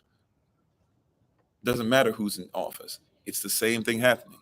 But you're in such division that you're so busy arguing and noble arguments, noble causes. You're both arguing over the children, but you're so busy arguing over it to make sure that your side of it has to be the way that these children are rescued, that the children now you can't find them. They put them in hotels and move from hotel to hotel, motel to motel, and you can't find them. They put them on school buses and they black out the windows and you think it's a prison bus and you can't find them. But you were so busy fighting over them that the enemy had time to remove them completely. So now guess what they are? They are slaves. They're the next generation of slaves. Both of y'all feel you're righteous, But really, both of you were worried about being right. Stop trying to be right and be righteous. You have been fed some spiritual food, some psychological food, some physical food that is messing you up. Now the babies are getting no nutrients because they're working on the railroad all the live long day. Right? Guess where that song came from? You're so worried about trying to say who's better, the Republican or the Democrat, and not realizing what's there. Yeah, even the schools are prisons. They get you ready for prison. They get you ready to work in a cubicle. They tell you that your little boys are so bad at learning, but the reality is at first grade, they took them from preschool and kindergarten, where basically they got to run around free all day. And now they say, I'm gonna put you at a desk. I'm gonna put you at a cubicle. Y'all don't even like to be work at cubicles as adults. They say, I'm gonna take your first grader, your 6-year-old or 7-year-old for many of you. I'm gonna take your 7-year-old and I'm gonna put him at a cubicle all day, and I want that 7-year-old boy to do everything I say. And if he doesn't, I'm going to make sure that I work with you as the parent. This is how they operate. This is the unity. We're going to work together to make sure that those things that are inside of your child die down, so that they might be influenced by nothing other than what they tell them, so that when they finally get their first job, everything that we taught them for 12 years, maybe 10% of it can be used on the job. How you doing, Sierra? Think about that. I'm gonna use the system to whip the freedom out of your child, so that maybe when they get their job, when they toil, they might be able to use 10%. Maybe. Right now, tell me the Pythagorean theorem. Because you need it, right? You had to learn it over years. Right now, tell me the mathematical equation for the Pythagorean theorem, and tell me the actual Pythagorean theorem.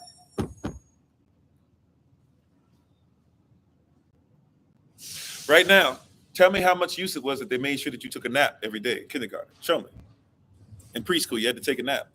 How many naps do you get during the day now? Show me. See, people talk about all this stuff, and I got to get the evidence. Fine, show me the evidence of what they trained you.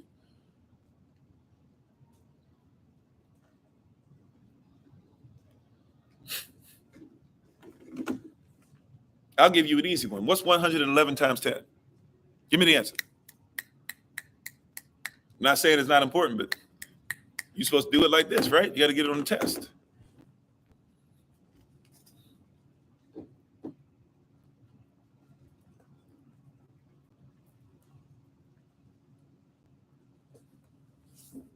You see what I'm saying? All this stuff, though, was so important, was so vital, because it was going to help us to unify. But what is it unified? Now, you really don't want to hear this, but what's been fed to you from the pulpit?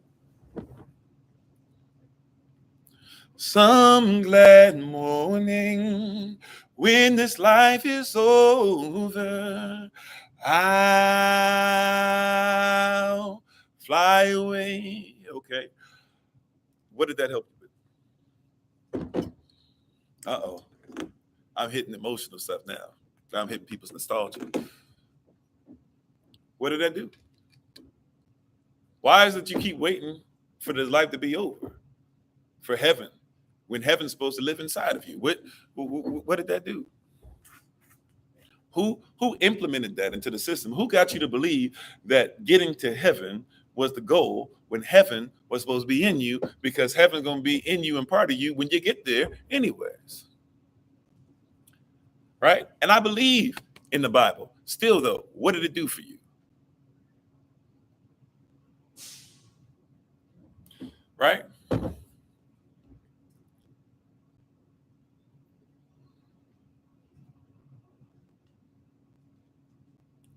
Right? I love this stuff. Look, I'm not trying to belittle everything. I'm trying to get you to see that somebody been feeding you something that doesn't make sense. Right? Eternal life is in me, right? Watch this. So if I'm an eternal being, why do I get fed everything except eternal context? Why is it that you eat vegetables and fruit and organic stuff? Why? Because it has life. Even the meat that you eat, they're supposed to make sure that it is given enough water and nutrients even before they give it to you. Why? Because it's supposed to, because even still with it being cut off of the animal, it still has life. The preservatives are there to preserve certain things so that when you put some things back in it that is of its nature, it can still be hydrated again and have enough life that you might be able to get the things that are alive in it. See, because the cow eats the grass. The grass is alive. The cow is alive. You slaughter the cow. When you slaughter the cow, now you have a cow and you have pieces in it that are supposed to still have all the grass and stuff that it's been eating. You cannot digest the grass, but the cow digests the grass. The whole body of the cow does. So if you're eating any part of the body of the cow, it has to have grass in it. If I don't make sure that it's hydrated again before I give it to you, then it's not even worthy of you eating because it doesn't have anything in you that has life. Even in its death, there is still life. There's an eternal principle that you should be being fed. Everything that somebody prophesies, to those of us who prophesy, a prophet is not just supposed to speak to your future. They're not only supposed to speak to your present, they're supposed to speak to your past. If I speak to you and it's the word of Yah, it has to speak to the past, the present, and the future. It is an eternal principle. If I'm only talking to you about something that makes you feel great in the moment, you go shout, but then you get home from your service and somebody says, how was service? You say, ooh, child, we had church today. We had church today. You say, what did you learn? I don't really know. I just remember at the end, they were saying, just God is good. God is good. We have a problem. You've been fed something, right? And your stomach got stuff in it, but your body not digesting anything. Like I said earlier about water, without any minerals, this is nothing. You're so used to drinking water and saying, I'm hydrated, not realizing your body's not hydrated. You have no nutrients that come with it. They say it has high pH levels. Do you know how easy it is for me to make high pH level? I can take any water you give me just about, even if it's nasty, right? I got to let it sit and maybe do certain things to it. But let's just say I take some water. I want to make a high pH level. It could be tap water. You know, all I got to do to say it's high pH. I don't have to go get it from a gorge, or get it from a lake, or get it from a river, or get it from a spring. All I need to do is take a little pinch of baking soda and sprinkle it in there. And now pH level 12. You see all these bottles, pH level 12. Look at the ingredients and study what those ingredients say, and you'll figure out they're just putting baking soda in there. It doesn't mean that it's actually water that you should probably drink. And by the way, if you drink too much baking soda, you got a problem too. Yeah, baking soda. Baking soda is high pH level. Or am I saying the wrong thing? I'm saying baking soda. Sorry, I'm having a moment. That might not be it. I said baking soda. Yeah, baking soda. That's right. That's right. That's right. I'm on it.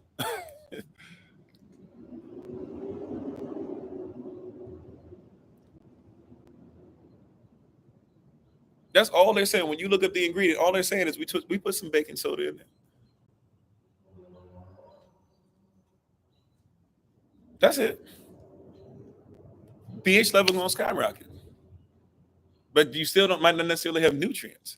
Matter of fact, that's okay to put in there every once in a while. If you're having stomach issues or whatever, you're having a stomach ache, you might want to get some water, put a little pinch, not a lot, but put a little pinch of baking soda in there, stir it up real quick and drink it real fast. It'll help you. It'll balance some things out. How you doing, Alonda?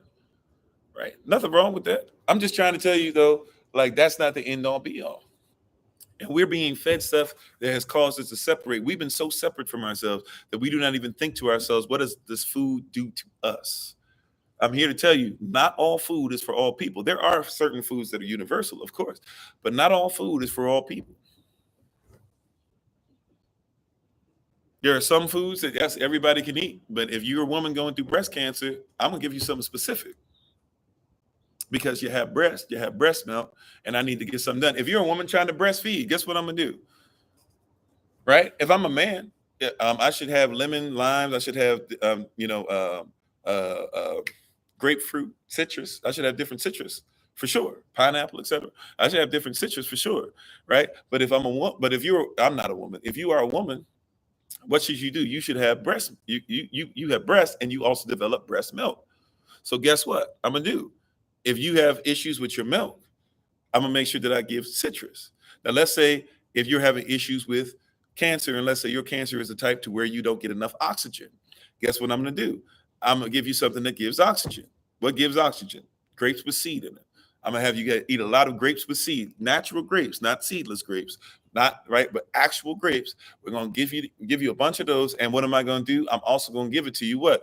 I'm going to shift it to where your breast area is. Well, how do I do that? Citrus, lemon, lime, grapefruit, etc. Right? If you look at citrus, right? If you look at the lemon, the lime, the grapefruit, if I were to cut it in half and put it on in front of a woman's chest, what would it look like? It would look like breasts. It would look like nipples, right? Even different types of nipples or different areolas, right? And if you look on the inside of it, it would look like what? It would look like the mammary glands, the inside of the breast. So all I have to do is just give that to you to eat.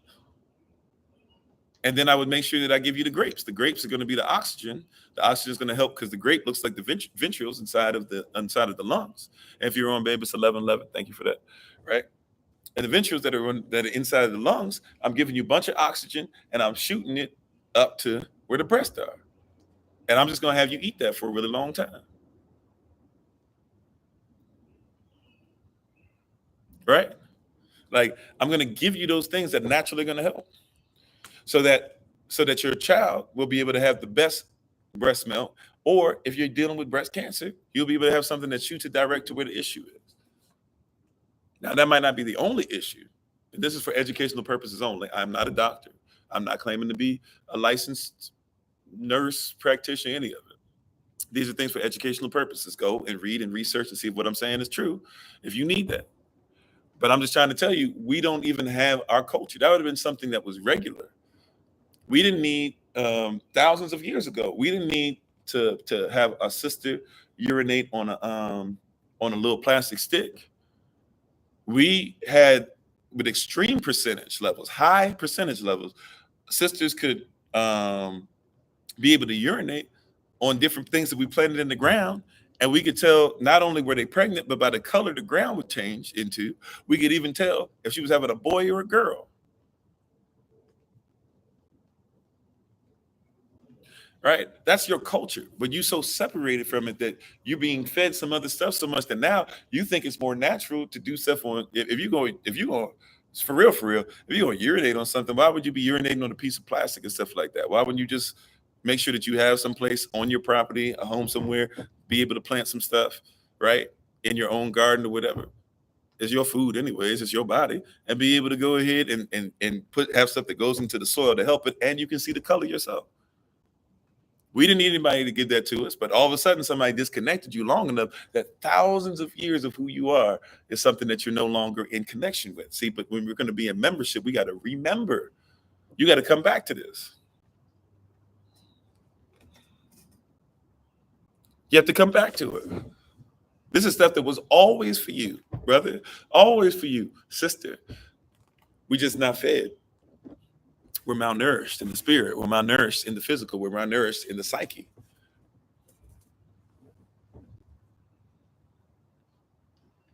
Right? It doesn't make sense, sisters, that they keep giving you all this plastic to either put up in yourself during a period or to put that blocks the air for yourself. No wonder you got progesterone issues. Plastic, we're not even supposed to eat out of plastic or drink out of plastic, including aluminum cans. You know, aluminum cans are aluminum plated. It's plastic on the inside. When you have all that stuff that you get for the children, you know, Chef Boyardee and stuff, there's plastic on the inside. But they put plastic all up in you. And then had a nerve to have you go to the gynecologist, the OBGYN. Remember what we talked about before, by the way, the word gyne means? In the Greek, it just means woman. So they're supposed to be studying woman, but you'll go to the OBGYN and they'll sit up there and they'll be sitting up there saying, I don't know what's going on, this and that, and we'll try this medicine and blah, blah. Stop putting plastic up her stuff. Like, that might be part of the problem. If you had back in the day, right, your righteousness as a filthy rag, they're talking about a period rag. A period rag at least had some stuff to where you could breathe. And it's because you didn't bleed as much because you ate better. During your whole period, you know, you're not really supposed to bleed. Think about the egg. right? When you're bleeding, you're supposed to be bleeding out an egg that's microscopic. But how much do you bleed? Do you think you bleed a microscopic amount of blood? I gotta help somebody real quick because we've been fed. I apologize, brothers, if this is too nasty. Forgive me, right? But sisters, I just want to talk to you. I just want to talk to you real quick. I want you to think about this, right? You're not bleeding out an egg. That's what you were taught, right? It's just your egg coming out, so you're just bleeding out. Right? How big is an egg? If the eggs were as much as you bleed, right, then you wouldn't be able to, like, you would look different as a woman, wouldn't you? You're not bleeding out an egg. You're bleeding out a bunch of stuff that's in your body.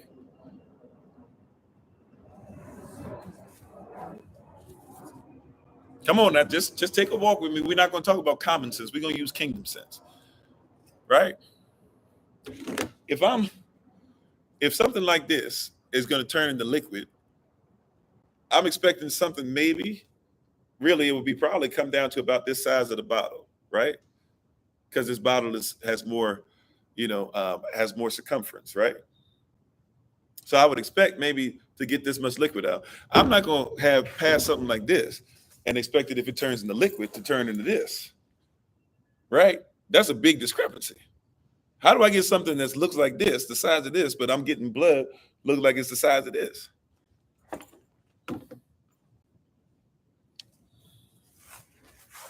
Yeah, part of it was stuff that was supposed to come and feed your child. Sure.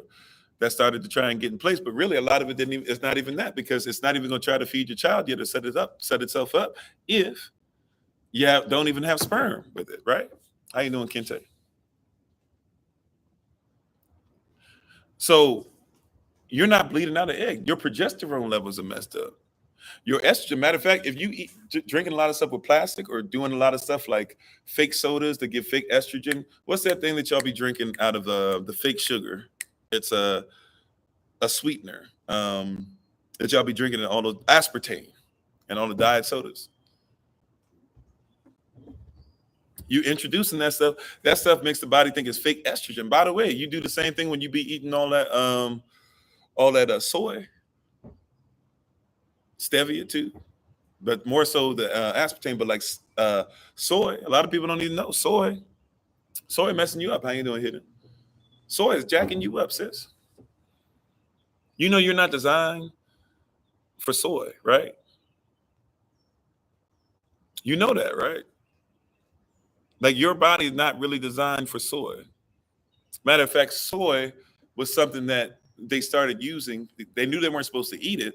They started using it because they wanted certain ground to be tilled all year round and certain ground to grow stuff so that they could always have the ground ready to go. Because if not, what happens in the wintertime, often if you're not planting anything, what happens, because there are certain crops you can't plant that actually keep going during the winter. But if you're not planting anything all the time, then what happens is that soil gets really jacked up. So it gets really hard to till and stuff in the spring and everything when you're getting ready to prepare it so that you can grow food. So they took the soy and they started growing it because they knew it grew all year round. And also, one of the things that soy does is it picks up a bunch of toxins, a bunch of poisons out of the ground. So a bunch of metals and stuff at dangerous levels get pulled up so that you don't have those things coming into the stuff that you're going to grow coming the next year when you rotate another crop in there, right? Then they had so much soy growing, though.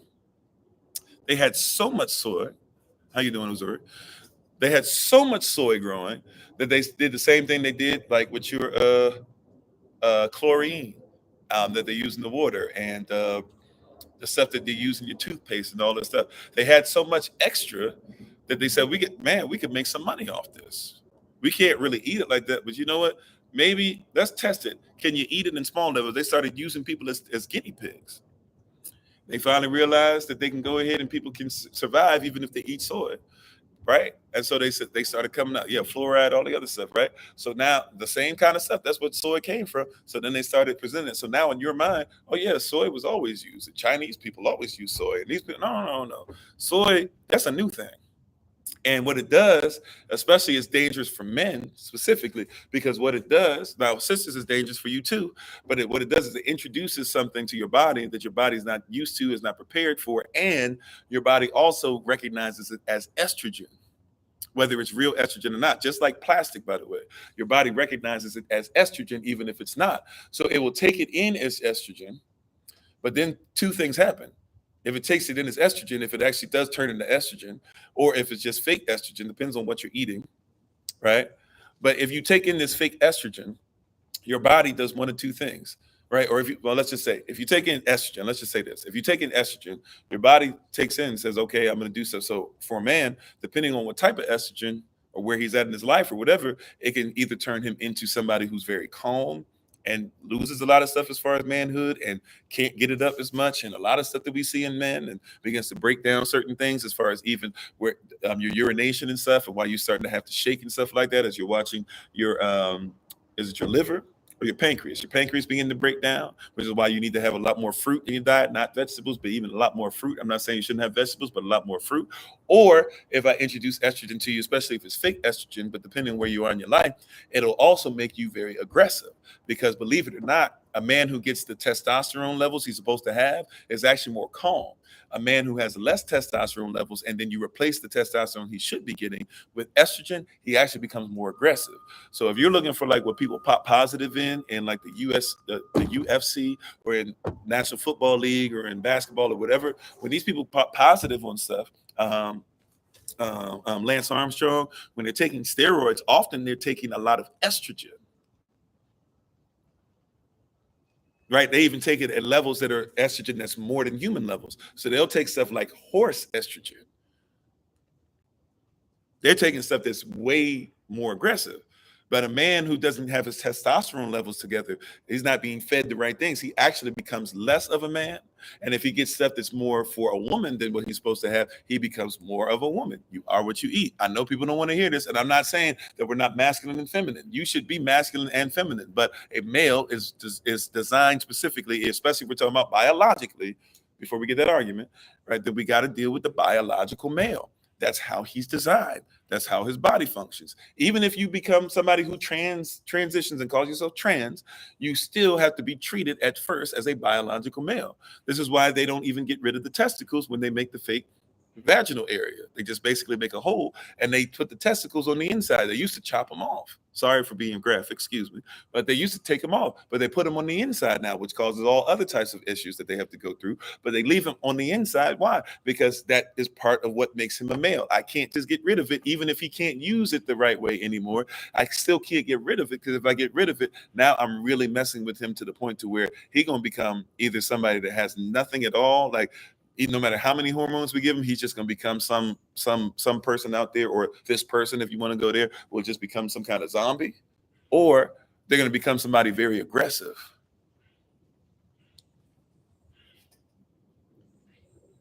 That's just real. It's real. I have to, if I, this is for educational purposes only. I am not a doctor. However, the doctor who is a practitioner in that field, that is what they have to do. They have to treat you like what you were born as. Right? If you are a man who is transitioned, you say you transition to being a woman. When you go see your doctor, when your doctor says, when they have you fill out a form, on the form, if you fill out you're a woman, and your doctor reads your levels and stuff, your doctor will get irritated with you. And it's part of their profession. They have to actually come in and tell you straight up, please don't do that anymore. I know what you are to everybody else, but they have to tell you, please make sure that you put what you biologically are, because if not, I could have given you some stuff today that might have killed you. Excuse me. I might have messed you up. They have to be honest with you. Please don't do that anymore, right? Because if I keep seeing you this, there are going to be questions that I don't ask that have nothing to do with stuff. They'll tell you that out of trying to protect you. So they have to feed you, even medically speaking. They have to feed you, even if it's not the real food or it's fake medicine, like we would call it, or chemicalized. They still have to feed you these things correctly. I'm sorry, Mama, how you doing? You said, what about the strong chemicals used in relaxers that go into the brain? Mm-hmm.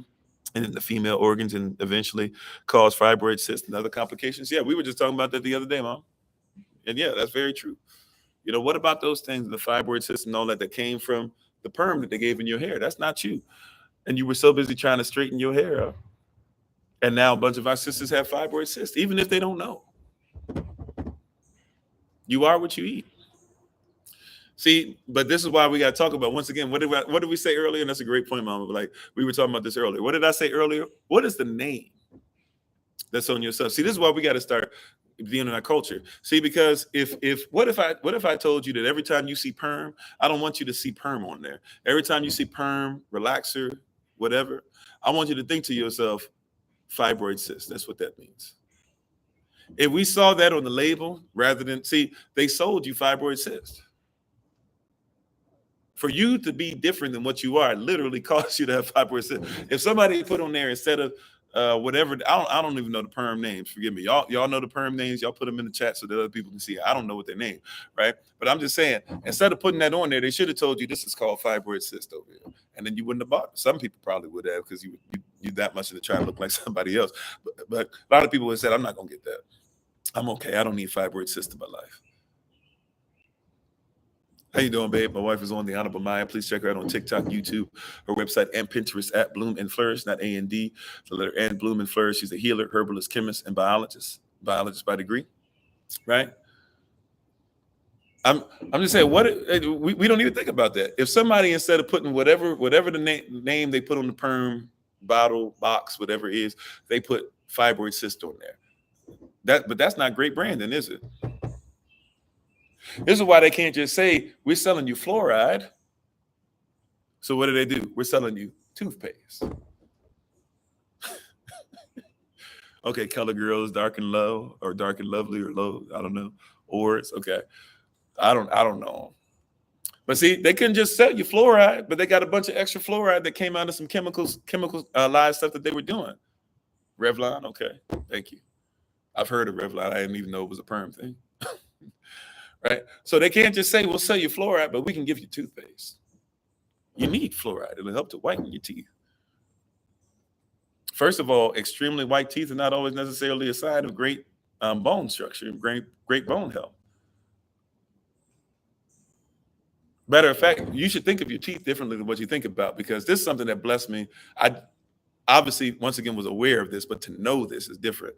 I didn't even think about this until about, I want to say maybe 2-3 weeks ago, that teeth, and you're aware of it, but you don't think about it. Teeth have to be treated a lot differently, especially when it comes to hydration, and especially when it comes to being an alkaline level, because teeth are the only bones that actually protrude your body. They stick out of your body. That's the only difference between your teeth and every other bone in your body, is that they stick out. That the sun should be getting to your teeth. And your teeth basically deal with two things. And you think about, you go to the dentist, you go to all this stuff. Nobody ever says this to you. When you're eating, when you're thinking about food for your body, you need your alkaline level. You need your alkaline levels to be proper. Why? Because your teeth is dealing with two things. It's being cleansed on the outside by your saliva, right? And it's being cleansed on the inside by your blood. You got calcium, and then you got the outside saliva. You got the inside is the blood. You need to make sure that your blood is where it's supposed to be, you're hydrated the way you're supposed to be, and you're alkaline, and your teeth will be fine. Brush your teeth, sure, or chew the bark, sure. Make sure that you're eating stuff where your blood levels are right, where they're getting enough sun, right? Your teeth should get sun. So where you're getting sun on your teeth, they're the only bones that are designed to be in the sun, or the only one of your bones that can be in the sun. That's it. And we go through all this stuff and all this and blah, blah, and this and that or whatever. Look, can you make sure that your blood levels are right? Can you make sure that your saliva is healthy? Can you make sure that you got the calcium? Can you make sure you get in the sun? If you can do those things, I'm not saying, right, brush, floss, chew on bark, whatever you're doing, right? I'm just telling you, make sure that your teeth, your body, if your body's taking care of, your teeth are taken care of.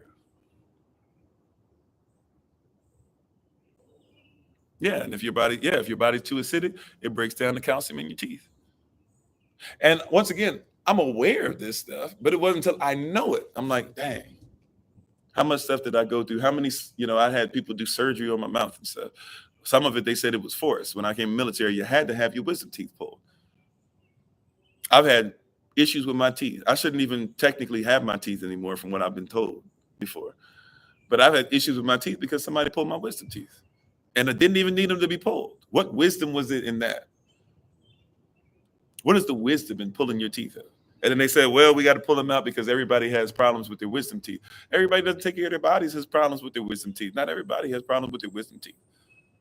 Here I am now trying to play catch up and hoping and praying that I can continue to eat healthy, just healthy enough to make sure I don't lose because somebody did a surgery. That's what happens with your body too. Once you have the first surgery, you start needing other surgeries slowly but surely.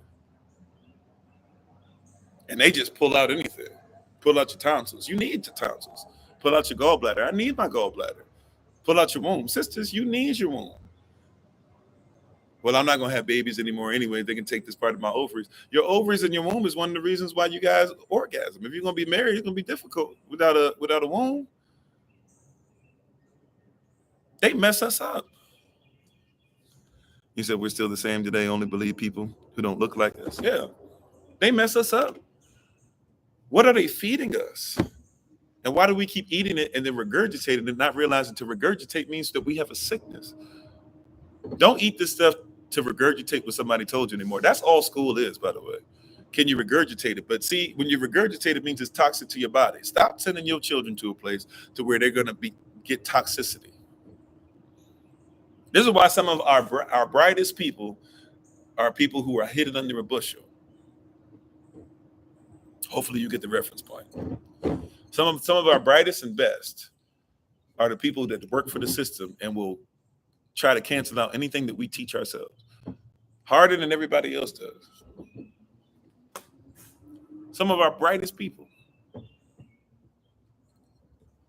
because they've been taught to regurgitate rather than be fed. Once again, if somebody gives you something and you automatically throw it up, it doesn't mean that you're smart. It means that you're sick. Hallelujah. Was this a word that worked for anybody today? Some of y'all on longer today, but prayerfully this cat caught you today, right? We're going to go into our next F tomorrow, right? We praise y'all. Once again, we put this up on the website again, so you can go and look on the website so you can be prepared. Tomorrow we're going to go into fortune. And the fortune. Yes, fortune.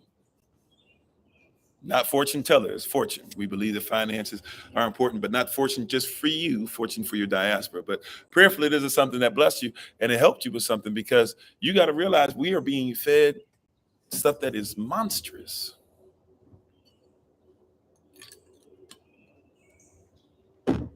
And there's 3 pillars we talked about so far: faith, family, and food.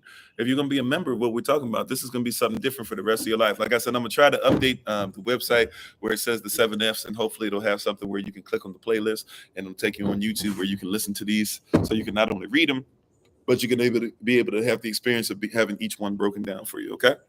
So prayerfully, you'll be able to see that come together. And then, of course, like I said, once we finish this, we're going to try and make sure that we send this out to everybody to make sure everybody has a copy of this. And if you want a physical copy of this, we'll be working on something like that. You're going to have to at least give a donation to where we can, have it FedEx to you or whatever.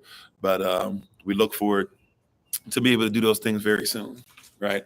But yeah, it's you got to see who's been feeding you. And like I said before, the part that they don't teach us is this, and we'll take our leave after this. I have nothing else. Unless you guys have something for me, I have nothing else left after this. Praise y'all.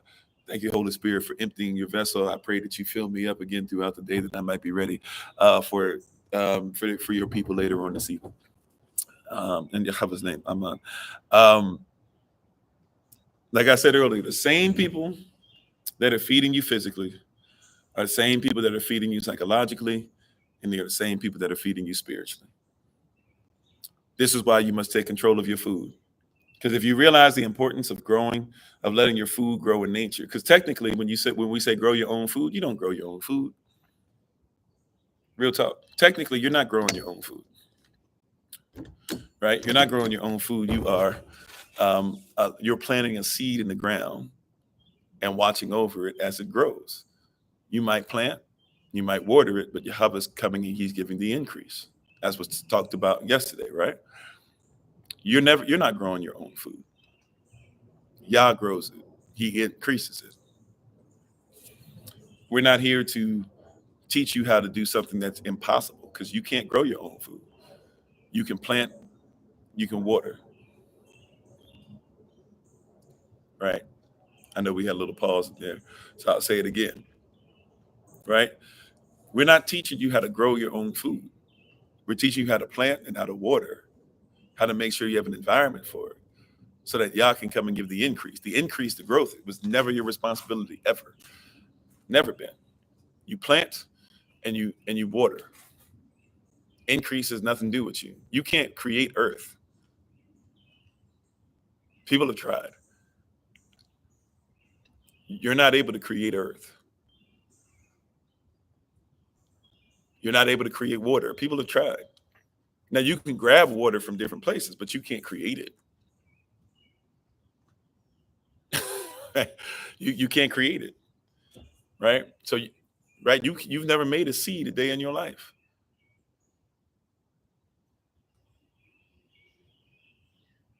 They can modify a process, but nobody's ever created a seed. Can't do it, right? So stop worrying about the increase part of it, because your responsibility is to plant, which you couldn't create. You're supposed to make sure you water, which you didn't create, and you're supposed to then look for increase. If you plant it right in the right environment, if you water it in the right environment, it'll increase. Our food has to be something that we plant correctly in our society, our societal values. The time is over for looking for somebody to repair you, even through reparations. And I know they're not the same word, but hear what I'm saying. I'm not looking to be repaired through reparations. Come back into remembrance. The Father is waiting. He's waiting for us. He's waiting for the prodigal son to come back into remembrance of themselves. We tried to go to everybody else. We tried to make partnerships. We tried to do the ally thing. We tried to scream Black Lives Matter. And what did that turn into? We tried to stop being Americans and become Americans, if you know about the two different Americans. What did that get you? We tried to honor treaties. $5 Indians got more than you did.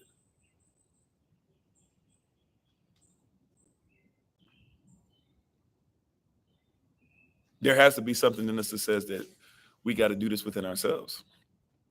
And if we put as much effort into ourselves as we did everybody else, this would have been done. I praise Yah that we're going to be walking around on some land pretty soon, and prayerfully that'll be the land that's for us, and we'll work everything out. And it doesn't look like it'll be the acres that I was looking for, but it'll be something that was definitely way more than enough than what we need to get started. And possibility that some of it might even just be given to us. Praise Yah, right? And therefore we can still keep looking for something else to be able to purchase on top of that. Look at Yah. That being said, if we thought about it in our diaspora, if we felt the need to really come together, like we could have land in a month. At this point, it's about how much do we really value us in this journey. Thank you for the love. At this point, it's about how much do we really value us, right? Because I'm here to tell you, the getting the land is the beginning. I just want to let you know, right? The beginning, the getting the land is the beginning. You still got to treat the soil. You still got to make sure there's a well. You still got to make sure there's places to live. You still have to turn it into something that's worth having. Or you just got land for the sake of having land. Even if everybody decides like to build up on it, fine. And like in the beginning, you're going to have to learn tent life. If you're going to really be on there, if you're going to give weeks, months dedicated to making sure stuff changes, then there ain't too many places to live on there. So we're going to have to put in some work. I mean, my wife and I and a few others that we know about, I mean, we're going to be ready to do some stuff, but it's going to take some work. Before we can even start putting some foundations on stuff, or we're going to bring in I'm sorry, not tents, but not cabins or cabs at the back of trucks, but that's not what I'm really thinking about. What am I thinking about? The shipping containers. There we go. Shipping containers, stuff like that. We got to make sure that we have stuff built. We have to make sure that people are going to be okay, because it's not going to be a thing of, all right, well, you just get one whole acre and you get one whole acre. No, we're going to have to like interact with each other, live with each other. We're not bringing, this is going to be Israel for real. You know, this is gonna be Israel for real. Like, we're gonna come together, grow together, live with each other, learn with each other. We're not gonna keep anybody there. You don't have to just stay on the land only and that's it, blah blah. We might still say that, yes, we need you to give some kind of donation to help us out with different things or whatever. But yeah, all that stuff. And even if we get a bunch of tiny homes, that's what tiny homes cost. So whatever we get, you see what I'm saying? Like, it still has to be worked. We still have to make sure that we write the bylaws out. I'm in the midst of doing that while trying to do the membership thing and stuff too. We got to make sure those two things go hand in hand, because the stuff that we have in the membership is going to have to go in the bylaws for the land. Because if you're going to be coming in, you got to be a member. If we're going to do it legally, remember I was telling you all this stuff is going to have to be done legally and lawfully, right? We can't just go in there and not be lawful. So all this stuff, just because we get it, even if it turns out we get in the next couple of weeks, even if everything just happens, right? Or even if it's something where it's like, okay, we closer, but we might need a few more months to close it up, but at least we closer.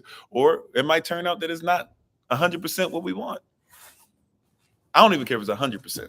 Yah needs it to be what he wants, but ultimately, whatever we're going to get, we're going to cultivate it. But even if it turns out that we finished going through, we had a meeting and stuff, and it just doesn't match up with what we need, whatever it is. But at this point, I'm just trying to tell you, it's the beginning. I'm just telling you, at this point, it's the beginning. There's still work. That's what a vision is. A vision is not designed for you to get to a certain point and say, that's it. I'm here to tell you, if it's Yah's vision, it's eternal, which means that every time you get to the next step, celebrate it, but there's something else coming. There's something else coming. See, the vision that I have for the land and that we have as a group is not even one for us. It's going to be for babies. It's going to be for grandbabies that we ain't even had born yet. Great grandbabies that aren't even born yet. It's just the beginning. It's just the beginning. I'm thankful for every step that we make. Don't get it twisted. Those song of degrees, those every step, I'm thankful for. It's just the beginning, though. Right? And that's why we ask people for stuff. That's why we ask for the help. That's why we ask for the things. It's just the beginning. So I need you guys to see. Now, some people, maybe they'll start giving, or maybe they'll start helping out more when they see the land. I thank you for those of you who didn't see it and still saw the need to give. Right? And praise God. And some of you I know are still sending in stuff. And you're helping, because what I was hoping for personally was I was going to be able to just take care of the stuff with myself with the last, I was just going to get several thousand together and just be like, okay, I'll just give whatever the end of it is. And my family's been going through, not just my immediate family, but my family in general has been going through a lot of stuff to where we haven't really been able to raise it within ourselves. So we appreciate y'all for helping, and those of you who still are. But, and all that being said, I just wanted to remind you what you're being fed. Even when we get this land, remember the first thing we said we're going to do with the land is not build a whole bunch of stuff on it. First thing that we told everybody we're going to do with the land was what? Grow food. Right? That's first. That's part of the first phase, if you will. First things first is we got to be able to make sure people eat. And if we can make sure people are eating, then maybe we can also make sure that we sell some of it. When we sell some of it, now we got money coming in. So now we can actually start looking at doing the things that everybody's talking about coming on, and I don't have to keep waiting now for when we're gonna have the money for all the cabs, and when we're gonna have the money for all of the shipping containers, and the money for the tiny homes, or all the stuff people want, or even on some of the stuff we're gonna do with shipping containers. Some of the shipping containers are gonna be on top of other shipping containers. So you might have kind of a, I don't know, what would you call that? I guess not a duplex, triplex, whatever, but you might have it to where several families can be living in one area, but all of you guys have a little bit of stuff that you're able to grow your own stuff on, as well as stuff we're growing all together, as well as maybe we have some stuff that's for people if they want to come do events and stuff. We can make but we have to use. I guess you could call it an apartment. I guess it sounds like an apartment, don't it? Right? But these things. But I'm just saying. And even if you aren't there 24/7, I'm just saying in general, we're going to work all those details out. But right now, the goal is get the land and have some food. right? That's the main thing. Like, get the land, get some food, right? Believe it or not, once you got land and you got food, and then you have money coming in to where you can just use the stuff that's coming out the land for the money. What do we have left? What do we need after that? Now we're not taking care of needs. Now we're just taking care of wants. And I know it's going to sound weird, but now we take care of wants. What do we want now? We want solar energy. Let's get it. Right? We don't need it, but we want it. Let's get it. Right? What do we want? We want a plumbing system. We don't need it. We can find ways of using the restroom easy on land, but it'd be nice to have a plumbing system. Let's go get it. You see, like this is what we really should be doing as far as members. What do we want? We want a system in which people can go ahead and have healthy stuff and make sure that they're not just getting H2O but H3O2. Okay, that's a want. So we want that. What do we do? Or that's a want. But our need is, at least we got a place to stay. We have a place that we can leave for our children and our children's children. And we have food. Those are the basic necessities. Everything else is going to be brought in. And now we can start replicating that and going other places. I praise Yah that the brother I talked to, he seems to be really, really in tune and really great. And he seems like, we might be really easy to work with. If that's the case, we might be able to get what he has for us and what he's blessing us with, and then be able to keep on building what we have to where now, sooner than later, next time, we can go ahead and get something else. And before you know it, what we've been waiting on, it should have been one place. Now we got two places that are growing. And we make sure we get them somewhat close to each other to where we have places that are multiple where people can kind of come through and visit and be near each other. And we have places to help each other out.